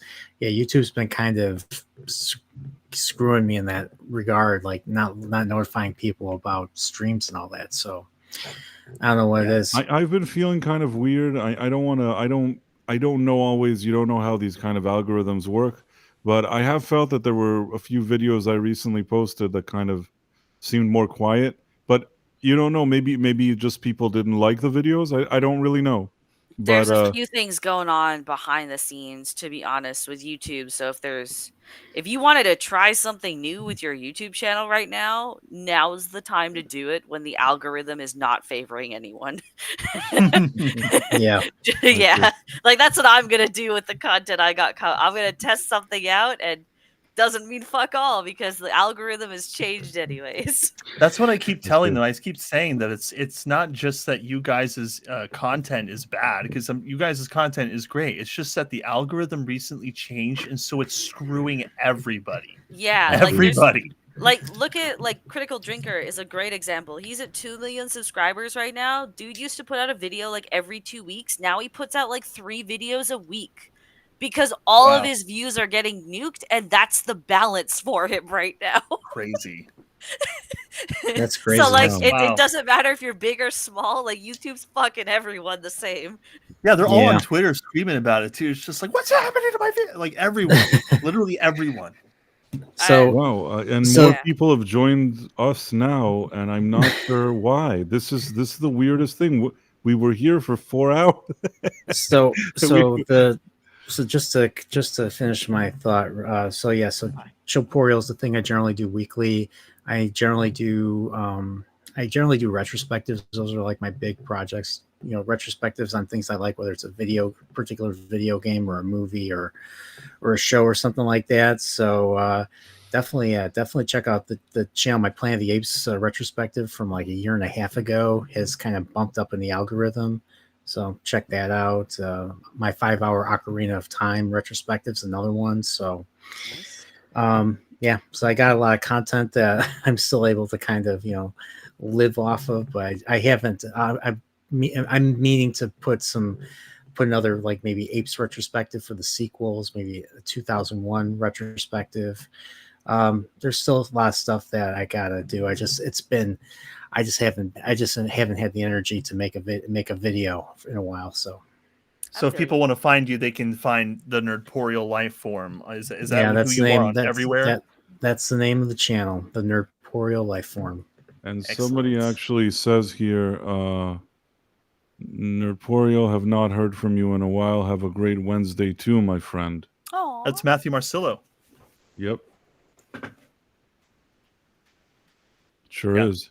So yeah, these great people on this panel, you should subscribe to them all. Dreadroberts, Vex Electronica, the Nerdporial life form. Price of Reason. If you want to see me, I'm live every Thursday. nice. Nice. And yeah, I did a video for Doctor Who, these 2 episodes that aired. Hopefully a few people will watch it. I think the video is much more pleasant to watch than the show itself. So if you want to kind of know what the show is, but you don't feel like watching it, hopefully that's a service that I can provide. Yes, sir.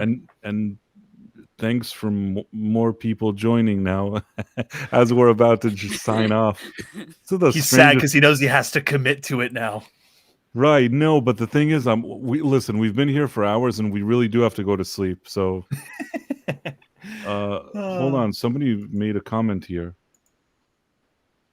Bro, for 1 million USD, Sony could remake Solcom 2 US Navy SEALs and rule all gaming if they could get the DoD to sign off. That's the problem. Did you really just try to open a can of worms right at the end? I don't even... who's Norco? I don't know. You highlighted the comment. Whoever they are, they waited until the last second to type whatever. And then somebody, was. William High says, I just woke up and this was at the top of my following list. It was nice to see Frogger for a while. Wow. This is... What are we even doing? I don't know. I don't know. This is the... I guess people are waking up. It's like Vex said. Maybe they're in different markets, different places. They're waking up. Mooley Porchers, thanks. You're welcome. Are we just reading the chat now? Is that no? I mean, I think this is it. I think we wait. You've said that about 6 times now, so I gotta get going. I'm really tired. All right. We have to do it. We have to. Thanks to everybody, but we're gonna leave. But at least we're going on top. You know what I mean? Yes. We're leaving at the peak because we don't want to outstay our welcome. So everybody here, have a good night, and we'll see you all on Thursday. See you Thursday, Bye. everybody. Stay Nerdporial. Stay Nerdporial. Wait, what? That's what I say.